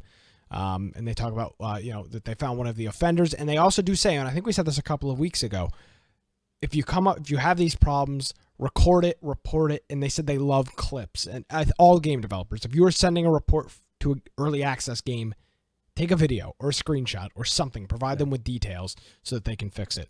The Stream Deck and other similar devices should function properly. Now fixed a rare client crash that could occur when simultaneously reloading and shooting. Again, I think this is part of the update that we talked about last week. Some of those things. I think they were on test. So those are the bug fixes that were on test. Now, these are some of the new hit registration improvements. Player hitboxes have been slightly adjusted to provide more consistent hit feedback. This is the biggest issue with the game right now is inconsistency in firing. It's not always the same. So if they're able to kind of narrow that back down, they may have a chance of kind of bringing some people back to the game that just refuse to play it now because it's so inconsistent. Neck shots are now critical hits. Obviously as they should be. I guess they weren't before. They're probably just regular body shots. Reduced idle head bob. I think they said because there was a transition from the head shot to the body shot. Now they have kind of an in between that's middle damage. Exactly. It's still a pretty decent hit. Yeah, of course. Especially the neck's not a big object to shoot at. Reduced idle head bob animations for some consistent hit registration against stationary targets, and then also on with that with hit registration. Loot bag projectile collision has been removed so that they will no longer block shots. So I guess previously if you were laying down on the ground and trying to shoot, a loot bag would stop a bullet from going through it. Yeah, you could hide behind it. I guess so. You can hide behind it. They no longer do that, so you will have to. You can now shoot through them. A couple anti-cheat things, third-party protection updates, improved security on specific file types, adjustments to the automatic flagging system, and then a quality of life update. They removed a few gas ring endpoints that were on the extreme edges of the map. Again, we talked about this, creating unfavorable game-ending scenarios. That's always something. So now this is on live. Yes, this is hot. Because last week this was their test, so now we're live. So and this is the only update. I don't know that there's any difference between test. I don't and think the live hit currently, registration was in the test update. I could be wrong. They were though. talking about it, but I don't think they had. Gotcha. Yeah. So now it's all implemented. There you go. So you can check that out. It's on live. There were no updates, no significant updates that we're talking about with Just Survive. We're still. I would imagine. See, I think they made a mistake with Just Survive. I was thinking about this this weekend. I was thinking about Just Survive. You know, they released it and there was some hype behind it. I know, Brian, you and I were all jazzed up about it. And then it's just kind of, I know there's some people that are still pretty enthusiastic about it, but for the most part, I think most people have just kind of given up on it until there's really something to test. And I guess maybe that's just the nature of it being on test server is people will only really care when there's a new update. So that's, that's that. Yeah, Sturvey's bringing up, there is a new weapon for King of the Kill, but it's pretty much just a shot. It's not in game yet. I did see this. There's some speculation. It's one of those high res. Yeah, there's one of those high res shots from the side that doesn't look at all what it's going to look like in the game. So we can pull that, but yeah, they will be putting in a new gun. And I know that they sat down and probably about 3 months ago did a bunch of recordings for gunshots. And they actually showed at that time. Yeah, we talked about that at the time. They showed a lot of different guns with silencers, without silencers. So it'll be interesting to see if they go through and actually put silencers and things like that in the game, since they're doing recordings for those. Yeah, absolutely. It was a render of an MP7. So and they didn't show what gun it was, but people were able to kind of point out the similarities between some of the features of the gun, and show it, and kind of do some cross comparisons and try to figure out what it is. So look forward to that coming into the game here sometime soon, and as we wait for Just Survive. The MP7 SMG is what it's supposed to be. The Hellfire 4.6. There you go. And I would imagine that will be probably ported into Just Survive as well. At some point. Mm-hmm. Yeah. There'd be no reason for them not to. Yeah, absolutely. No, they did say that they want to have different looks for the guns there. So, I mean, they do have the different textures and things they put on there. So it may look a little bit different, but I'm sure it'll perform the same. Yeah. All right. So there's a video for Conan Exiles. I don't know. Do you want to play that video? Do you want to do the game giveaway first? Yeah. So let's go roll this really quick. All right. So congratulations, Firebomb. Good thing he showed up in time. You should re-roll. I don't feel comfortable giving him that game. So it'll give him something other than Friday the 13th place. Yeah, there you go. Congratulations, Firebomb. I will send you actually, this will just be a Steam key. So I will probably just send it to you inside of Discord. There you go. Now, have you watched this Conan Exiles update? Is it talking or is it just... Yes, there's talking in it. Okay. It's talking over the whole thing. Gotcha. So one of the big things that we've talked about with Conan Exiles is like the map was all right, but there was just lack of anything to do on the map. In my opinion, the map was a all right size, but it was just kind of empty. I mean, Brian and I went up to one of the cities, and it was just kind of empty, and there was a whole bunch of big monsters that just killed you. So with this is a new expansion that they are working on. So we'll roll the video and then we'll come back and discuss some of it. So far, the story of Exiles has been one of sand and blood and sweat. But now Funcom would like to invite you to join us as we venture into the frozen north. The new biome is a significant increase to the landmass of Conan Exiles, giving people completely new environments to explore with different types of weather conditions to deal with.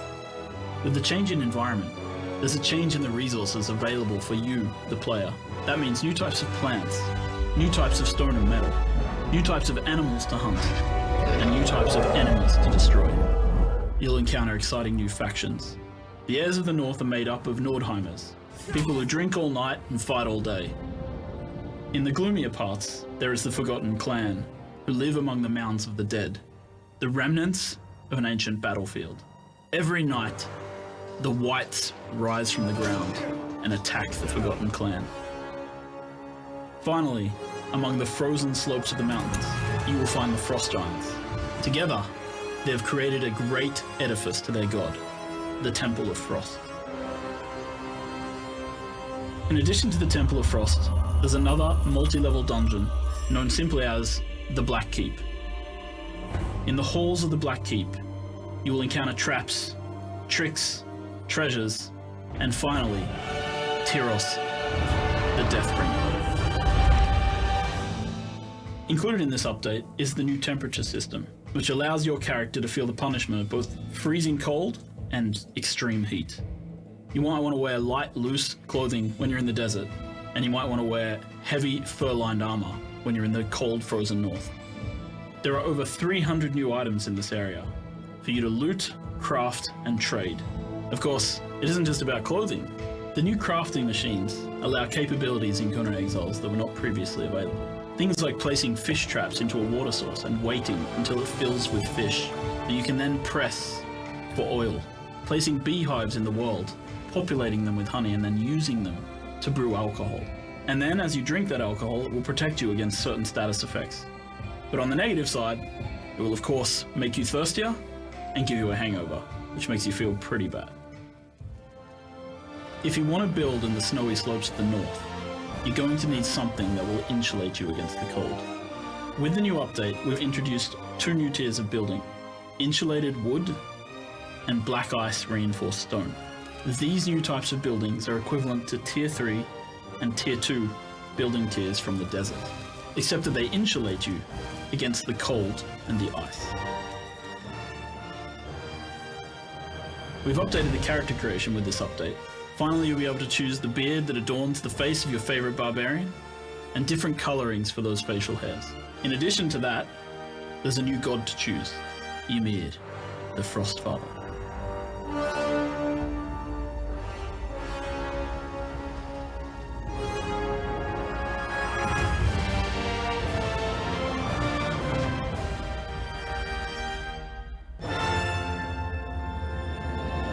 All right, pretty significant update from Conan Exiles, Brian. We have been talking for quite a while, and I'll have the current players for you coming up here in just a couple of minutes. I mean, this game is in a really tough spot right now. It had a lot of hype when it came out. I remember frantically, when that game released, frantically trying to get on a server and build something because the hype was real, and since then it has really just kind of died off because, I mean, 300 wasn't enough to do. 300 new items in that area. I mean, that's a significant upgrade to the game. Plus, I mean, there's a huge map expansion. You know, they're coming up, and that's the thing. This game just needed content. It needed. I mean, we ran into somewhat of the same thing with Ark early on, to where your main thing is you would build a base and you try to get better dinosaurs. But they didn't have a lot to do after that, and they formed that over time. They kept adding to it and making it more of a something you had to work through. With this, they just needed a lot of that content. I mean, they released early and they put out just the initial set of here's stuff you can build, here's, you know, what level you can get up to, and here's the map that you can explore. But on that map, there wasn't really any kind of bosses to do. There wasn't really anything that you could go and find and make happen. It's pretty much you just would make your base and then you'd run around and kill things. And so now they're actually getting it to where there's bosses and dungeons and things to do, to where they'll be able to stretch out a experience out to where you're not just instantly getting to the top level, making a big base and then sitting there. Because I think that's what a lot of our people ran into is, okay, you know, I got everything now. What do I do? So hopefully that's getting corrected. And now they have a lot bigger area. Plus, kind of similar to what Ark has, having the different biomes to where, you know, you have to work to get insulated clothes for this one area. Then you have to have another set of clothes. Just doing things to take up time. I mean, that's the important part that I think they're really doing in this. Absolutely. So, I mean, we had access to the game early. I really enjoyed the game. I thought it was really cool. Yeah. I liked the concept. We'll have to go back to it at some point. Like we'll have to decide, kind of like we've done some other games. At what point, when they add a certain amount of content, we'll just have to set a date because I mean they're adding stuff. But I think after a couple of major releases, it might be fun to get the group back together again and go in there and try it out and just see how, because this is one where people haven't been going back in and trying it out to see how the progress has been. Very true. Very true. So when we go in there, it should be a very new and fresh experience because the game has changed so much over the last, however many months. Yeah, no, absolutely. Now, one of the things, we had a 7 Days to Die update. And so this was, it says on here, official alpha 16.1 release notes, but this is actually the 16.2. And I think it was just mislabeled. But a lot of fixes because they just did their 16.1 their 16 major update. Yep. And so they went in through here and they're just doing a lot of the fixes. When you do a huge update all at once and people don't have a chance to really bug test, I mean, it was just pretty much, it was the streamers that were playing it. So they didn't have a lot of opportunity for people to go in and give bug reports. But they did a number of, they added a few things like recipes for oil and paper, one level deep backup system for players' data files. So now it does a better job of backing things up, so you're less likely to lose something. Added more stealth debug introspection under the F3 menu. The random world generation hub cell download block spawning the player and chunks until finished. The random world generation hub cell pre-gen block spawning the player and chunks until finished. The random world changes for hash getting from 2-string to 2-culture invariant string. So this is very programmerish terms. And then random world generation prefab size check optimization. So those are things that they added to this newest version, probably because they put in that whole random world generation system, and it sounds like they're having to put in things to make sure that it probably doesn't do things corrupted or crash. Then they did a few changes, increasing damage and kind of mainly messing with damage. And then they did a decent list of fixes. Now they do have a known issues at the end. On-screen keyboard is only available if you start the game from Steam's big picture mode. So if you're playing it maybe from something that's streaming it over the network, you may want to keep a note of that because it won't show the keyboard. Smell is not working with a new stealth. We revisit that in Alpha 17. Too many airdrop crates spawning and crates spawning underground. Throwing rocks does not distract zombies like it's supposed to. So you may want to keep that in mind if you're throwing a rock thinking it's going to send them the other way and save your life. It is not. Global UV support inhibits anisotropic filtering, and it has to be calculated in the shader. Wet concrete, not drying. Sleeper spawning issues continue. Farming of crops other than yucca and hops affect performance. Zombie rates rotate on the ground before standing up. Precipitation and cold temperature going through windows, glass blocks, doors, and hatches. Excessive use of trigger plates may cause server to lag during hordes. Bear may not attack properly on slopes, and running zombies may be airwalking after ladder usage. So those are the current bugs that you may see.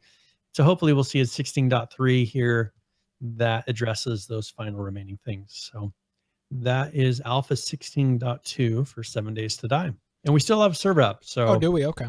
I said we would keep the server up until people stop playing it. So I want to see. It's probably to that point. Yeah, I would say. I could throw some other game up there if people are interested, but we will. We may take it down here if it still goes unplayed here for like a week. Yeah. And again, with games like 7 Days to Die, Miscreated, they're fun to play every once in a while, and I like that we can get mobilize the troops, as we say, and get people together for game nights like that. So cool. Well, do we know what we're doing for this week's game of the week? Yeah, so we'll do Battlegrounds because that seems to be what people fall back on too. Cool. We did we had our game of the week last week, and There's one person in there playing Game of the Week, and everyone else was playing Battlegrounds. So there you go. That's a real problem. I see. Unfortunately, I wonder if we can call Player Known and say, "Hey man, can you shut off the servers for a couple of hours on Friday night? We got our Game of the Week." I'm sure he'd do it for us. I mean, he's a fan of the show, friend of the show. Friend of the show. I'm sure. Yeah, he wouldn't mind. Big fan. So I'm sure he wouldn't mind knocking off 600,000 concurrent players. But I will be there this week. I'm pretty sure. So I will be here this week. Unfortunately, I will be unable to attend our Infection board game night.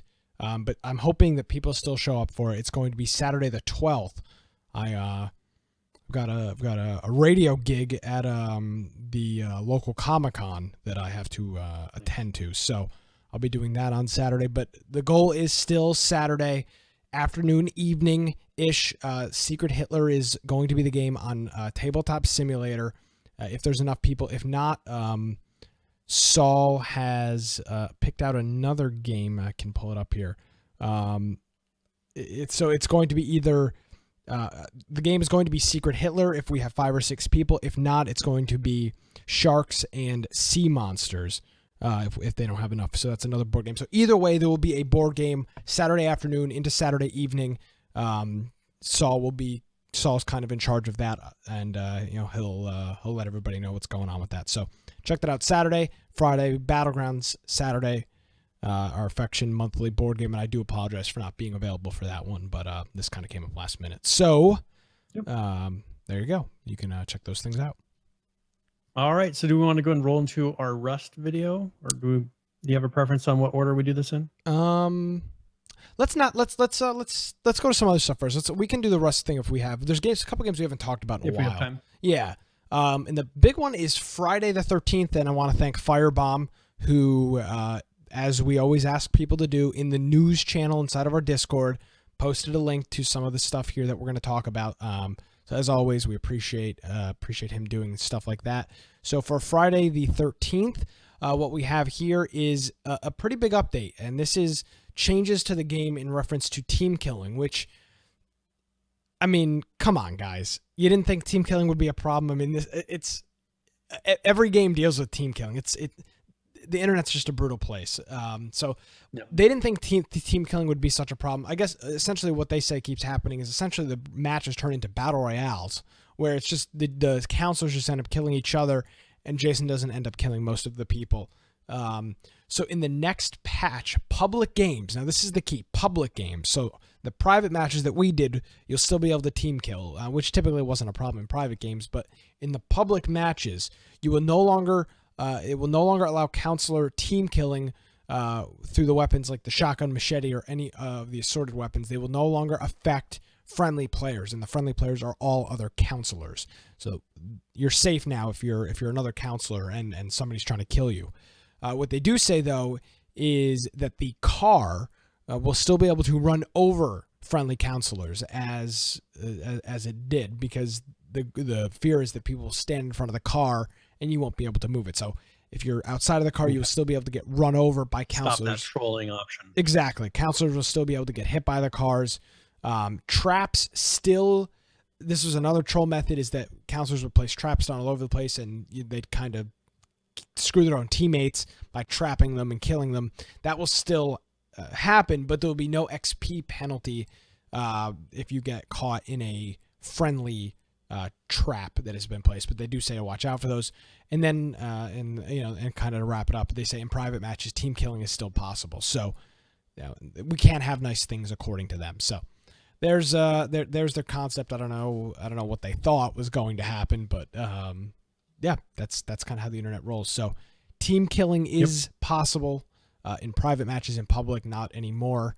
I guess the game must have gone maybe pretty south with team killing.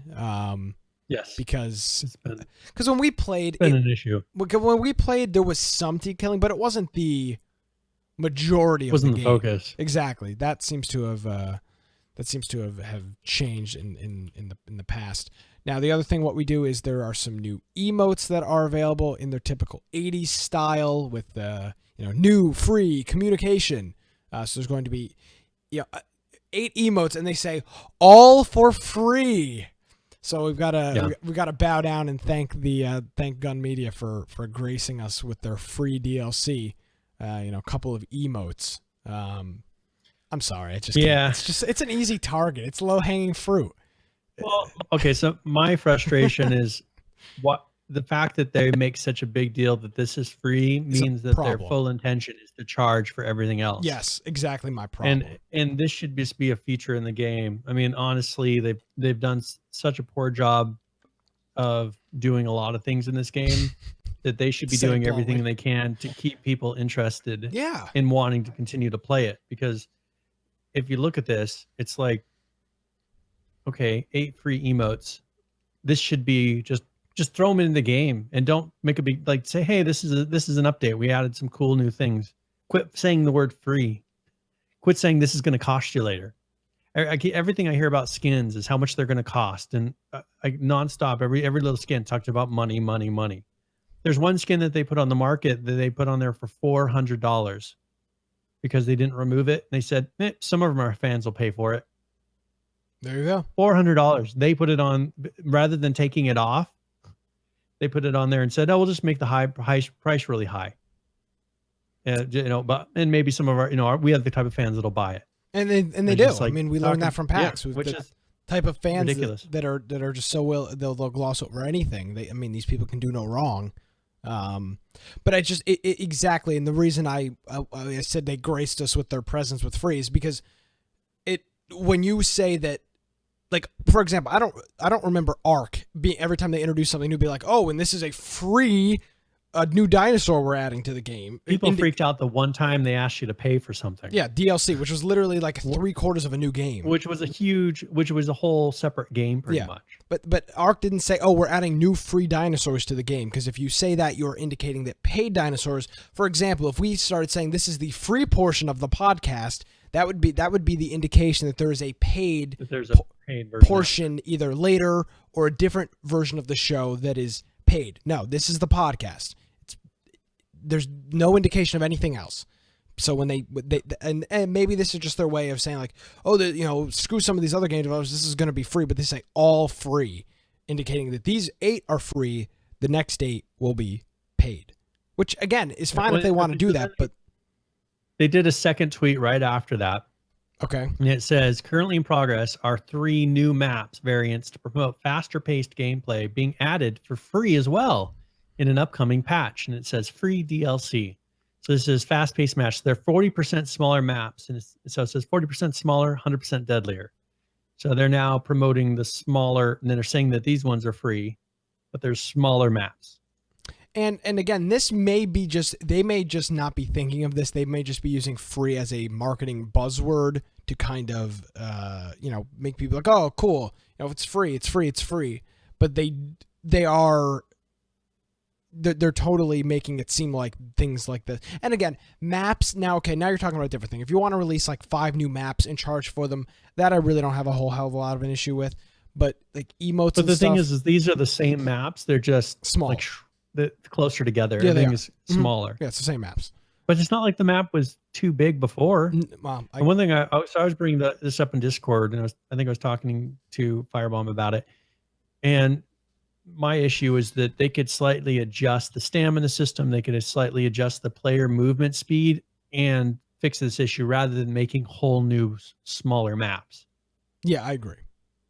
I mean, I don't know why they just wouldn't make it to where you have the ability to sprint longer, or just you don't walk at an incredibly slow pace. I mean, I showed a picture earlier, and it's like in these games, I understand that they're trying to do a balance of catering to the people that love these type of horror movies.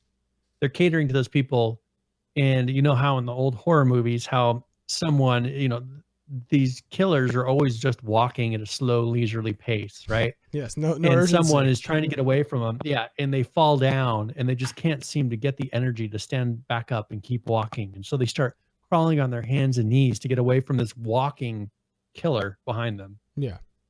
And I think that, they're trying to capture that feeling of, all right, we're moving really slow. We're getting scared. We're walking even slower. Well, I think they could get rid of that. And and just and have a more fun game. And PH is saying, and this is exactly what I was just going to ask you, Brian. He says, nobody asked for smaller maps. Why are they working on this? I mean, that would be my, again, maybe I'm out of the loop on the Friday the 13th lingo or the current play style, but I mean, all they're doing is moving the points of interest closer to each other, and they weren't far away previously. It's not like the maps. The thing is, the maps weren't that big. No, that's you can move across the whole map in like 5 minutes. Yeah, literally maybe 5 minutes of time. 5 to 10 minutes, you could be across the whole map. Not 10 minutes is way too long. 5 minutes. I'm just talking about if you're injured and you're walking slow, like that's the max amount of time it would take. Okay, I'd agree with you on that. But it's just it just doesn't make any. Why not 3 new maps that are smaller? Maybe that's what the thing is these are all the same assets. But the thing is, we're working with a very specific set of movies. Now the thing is Jason goes to New York. I mean, I don't think that they have the resources. You know, if they're going to be doing this, you know, they'd have to be putting a lot of resources in to make a model of New York City, and they'd have to make a very different game. Oh yeah. If you think about this map, like everything is the same. You know, it's just cabins and, you know, so they're saying we're getting 3 new maps here, but they're really just probably that map broken up into 3 parts. And isn't it funny that they say that these are free? It's the same map. It's the same content. It's just a little bit smaller. They probably cut them in sections. You know what I'm saying? Like they probably took the map and broke it up into thirds, and here you go. I don't know. I mean, again, so I don't want this to be the kind of crap on Friday the 13th show, but you're literally taking the same maps, making them smaller, and then saying they're free. Well, God, I hope they're free because it's the same goddamn maps that are already in the game. Why you couldn't possibly charge me for those? If they were to make a New York one or one from a more difficult scene, that would be something I could see you saying, all right, this is a paid upgrade, like, because that's a huge amount of work. No, hold on. That would be a huge amount of assets. I agree with you. Firebob is saying we really don't know. It could be a different map. No, it says it's new map variants. They have pictures of Camp Crystal Lake. It's all the same stuff. Yeah, but it says map variants. Those are the same maps changed. Game mode variants are the same game mode with tweaked, tweaked points or tweaked kills or something like that. Variants are the same thing, just modified. They say 3 new, currently in progress are 3 new map variants to promote faster paced gameplay. But the thing is it shows the existing locations for these 3 maps. Yeah.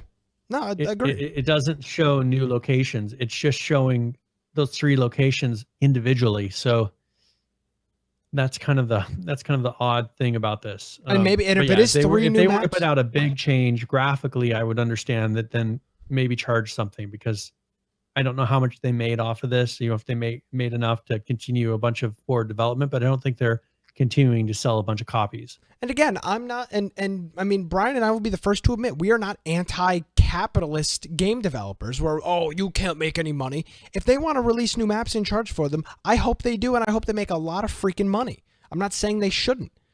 But I mean, this whole concept of, oh, we're doing the customer right by making the maps a little bit smaller and giving it to them for free. Yeah, you're damn right you're giving it to me for free, because I already paid for these maps. I paid for you to develop these maps. I paid $40. I paid $40 as well. I paid $40 for this as well, Brian. Yeah, right. Yeah, right. So I paid with my time at a PAX panel for this, Brian. Yeah, that's right. My heckling at a PAX panel. Yeah. So yeah, I just don't set us up like this with this. Oh, it's gonna be free because we're helping you, the little guy, out by giving you free content. I don't like that. I don't like that at all. And again, I don't see that they're going to come out with anything drastically different in this game. Personally, no. I just don't see any hints that they're going to be releasing any new, other than making variants of Jason's, making variants of some of the animations, because that's pretty much what they're doing is mocap capture. I mean, they're doing that now. They may add existing, but there's going to be a limit to that. There's being that they stick so strictly to the Friday the 13th lore, they're only going to have a certain number of Jasons. They're only going to have a certain number of outfits and masks, and they only have a certain number of, well, these are counselors, but people to kill.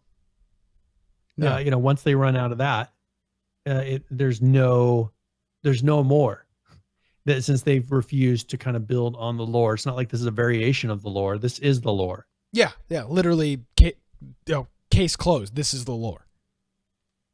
So, we should do this again for a game night in a couple of weeks, because maybe when these new maps are out, we could do private matches with these, because we haven't played this game in quite a while. Yeah, and they've fixed a lot of things since. It'd be interesting to see just how once again how that's changed. How does this feel different? Absolutely. And again, when we play this, it was fun, but it was fun for a little while, and it would not have been fun if we continued to play it. So we'll do this for game night in a couple of weeks. Making everybody besides Firebomb in chat is very unimpressed. No. They'll play Battlegrounds anyway. What the hell? What's the hell's the point? Yeah. So, So PH has got family stuff on that Friday, so he'll be whatever Friday it is. But I'm just going to mention some of these other things. Yeah, we'll wrap it up. The next day is a game that I've been playing. I had a chance to play a little over a week ago, and they put out a couple of patches. It's a game that's been out for a while, but they just finally came to Steam, and they're still probably got a big kind of a revitalization with their player base having come to Steam and getting a lot of people playing again. So they put out 2 patches this past week for that. And then Hurt World, this is mostly stuff on the test server. So it's not to live yet. So I'm not going to go into a lot of detail just because this is something that we will be talking about again later once they go to live server. Or go to the live here, but this is experimental patch 0.4.3.0. And one thing that I wanted to mention is that they're going to be having a new map on there. So this will be the first time. I don't remember there being any other kind of options for Hurt World, but they're going to be having a new map that they're putting on there. So hopefully they'll have that to where we can maybe do that as a game night once they have that new map out. And then the Long Dark actually had 4 patches this week. A lot of it was fixes, since they're doing kind of like they did what Arc is going to do of, here's a bunch of stuff that's saved up and that you don't get to see, and then we're going to show it to you all on the day that we officially release. And so this is just a lot of fixes that they did to kind of get things that people didn't have a chance to test and find the bugs on, because it all released at once. And I'm sure we'll have the same thing with Arc. There will be some things that they'll put out some patches over the initial days right after it. And then Sarion, that's the one where I was talking about before, where it's the kind of like a dinosaur simulator. You play the life as a dinosaur. They put out a patch, but they, as of last week, are finally in alpha. They were Kickstarter project. This is their first alpha that's released where you can go play it if you're a backer. And so just wanted to announce, if you have that game, they did put out a fix for some things in that as well. So let's announce really quick the next game giveaway, just or else we won't have time to actually do it. So exclamation point giveaway in chat. Putting that in there. This will be another 30 points raffle. And then I'm going to give away a copy of Pillars of Eternity. Okay. And this is a game that, let's see, it is about $44.99 right now. So it has mostly positive recent, very positive overall. And this is an RPG fantasy isometric single player CRPG type of game. It's right around, it's just under $45 at the moment. We'll be giving a copy of this away, so you're more than welcome to type exclamation point giveaway in chat, and we'll roll for that right before the show ends. Yes, very cool. All right, well, do we have any other, have you kind of touched everything that you want to? Yeah, so just remember Battlegrounds. Mm-hmm. If you want to play with us, this will be Friday night. Yep. We'll also have a link to the devlog for Rust and the video if you want to go check that out in our show notes. Yep. After the fact, or you're more than welcome to go to the YouTube channel for Shadowfax. The main thing from this, though, is they added in the icebergs again. They changed how the recoil works on weapons, so that before it was a very specific, or it was really random. So it would just go anywhere inside of a square, for a certain distance. Now each weapon will kick at a different pattern. So it's kind of a skill game more, to where you have to memorize or kind of know the pattern of what it kicks for that gun if you want it to be incredibly accurate.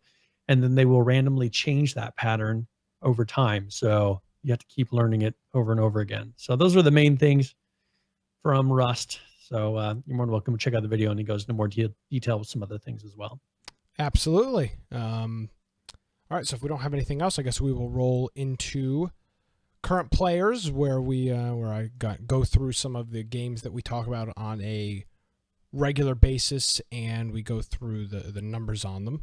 So starting us off this week, as it does almost each and every week, H1Z1 King of the Kill, currently playing this game, 34,723.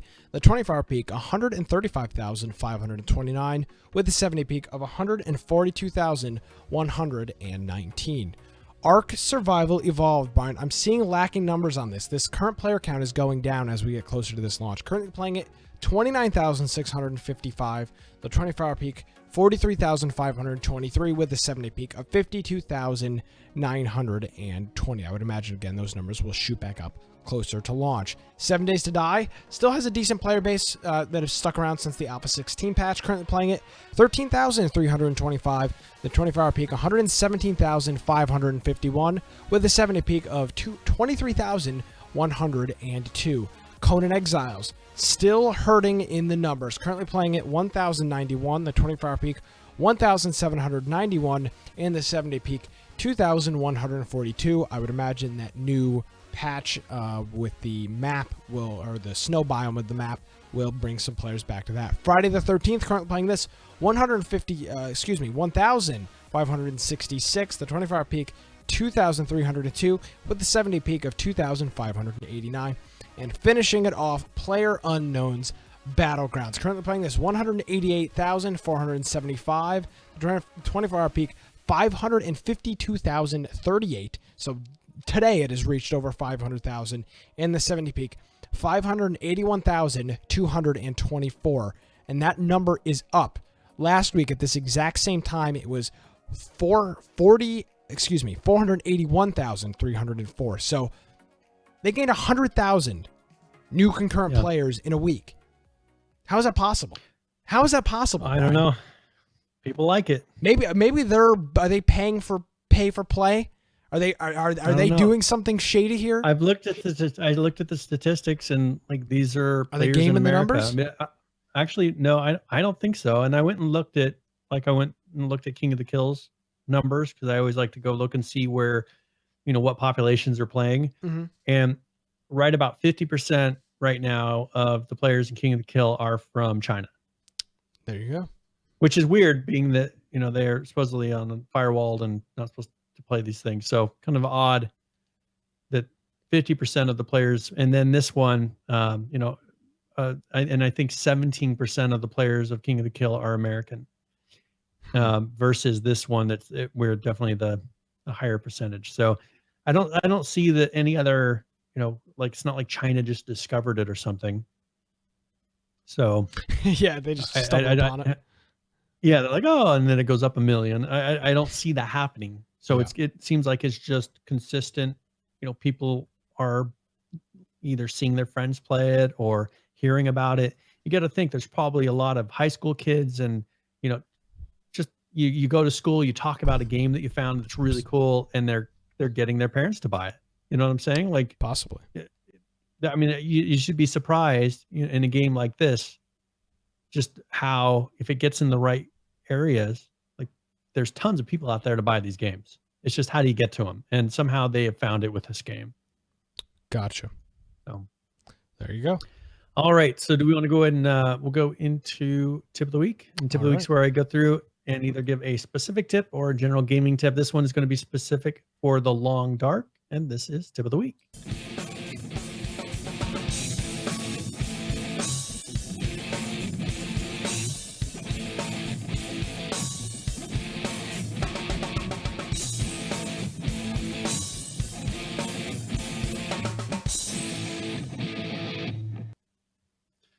All right. So for the Long Dark, I've gone through and had a chance to play it some since they did their initial release here. And the new story mode that they have in here is a very fun challenge. I think the players are going to really enjoy it. But one thing I've learned that it's really important to know the controls that you have. There's not a ton of them, but for some reason, when they're going through and kind of explaining the game for the first time, they don't really tell you that certain things are supposed to happen or that you're supposed to press certain keys. So one thing I wanted to go through here and just kind of give a quick overview of what some of these keys are. Um, some of these will display as hints on the screen as you play the game, but there are some that you need to know beforehand. So when first playing the game, you are told to start a fire. And to do this, you have to open the radial menu, and they don't say, "Oh, here, press this to open the radial menu" anywhere on the hints. And so, if you press space, that opens up a radial menu that gives you more options of what to do. And some other shortcuts that you can do is tab, lets you see your quick stats page. If you press I, it'll bring up your inventory. C will bring up your clothing's list. Since clothing plays such a vital role in this, they have a way that you can quickly go view and change your clothes out for maybe warmer ones if you pick them up. J opens your journal since it now has a story to it. M opens your map, and then F will view your current status. So if you want to see how cold you are, how many calories you have remaining, things like that. And then I'll include a image link that'll show you just the keys if you want to print them out or take a look over, because there's some additional ones for taking screenshots, high definition screenshots without the UI, things like that. But the main thing, when you hit space and open your radial menu, that it does have a couple options, some with water, some with starting a fire, just some different important things that you can get from there. So if you're going to get started, I encourage you really to get in there and try out the new one if you haven't played it since since before this release, because it is a lot of fun. And I haven't gotten very far because it is very difficult. Like you're actually having to search and figure out and try to, it's something you're working through. Not everything is apparent. So, and they have it to where if you die, you can have it take you to pretty much a checkpoint, and then you'll continue from there. Just try to figure it out. So it's like a long puzzle. So if you're into that sort of game, the Long Dark, I encourage you to go, and if anything, go watch some people play it or go watch out some YouTube videos and see if it's a game that you enjoy, because it's very polished. It looks beautiful. And now it seems like there's a lot to do in it if you're not just into pure survival and you want to actually follow a little bit of story. So that is tip of the week. All righty. Thank you very much, Brian. We got anything else? So, no, I don't think so. Just make sure people show up for the Friday night game night. I'm sure they will. If you're not a part of if you're not a part of our Discord, go to our website, infectionpodcast.com. On the right-hand side, click join server. That will connect you right up to our Discord channel. We have people in there throughout the whole week at all hours of the day.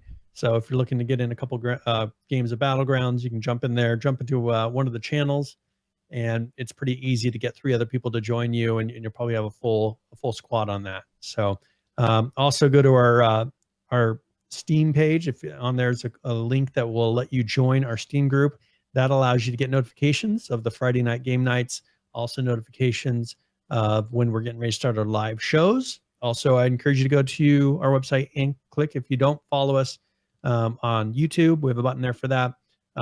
Also our Twitter, and you can go on your phone or sort of mobile device if you, or even in your car as you've seen, and you can go and follow our podcast form.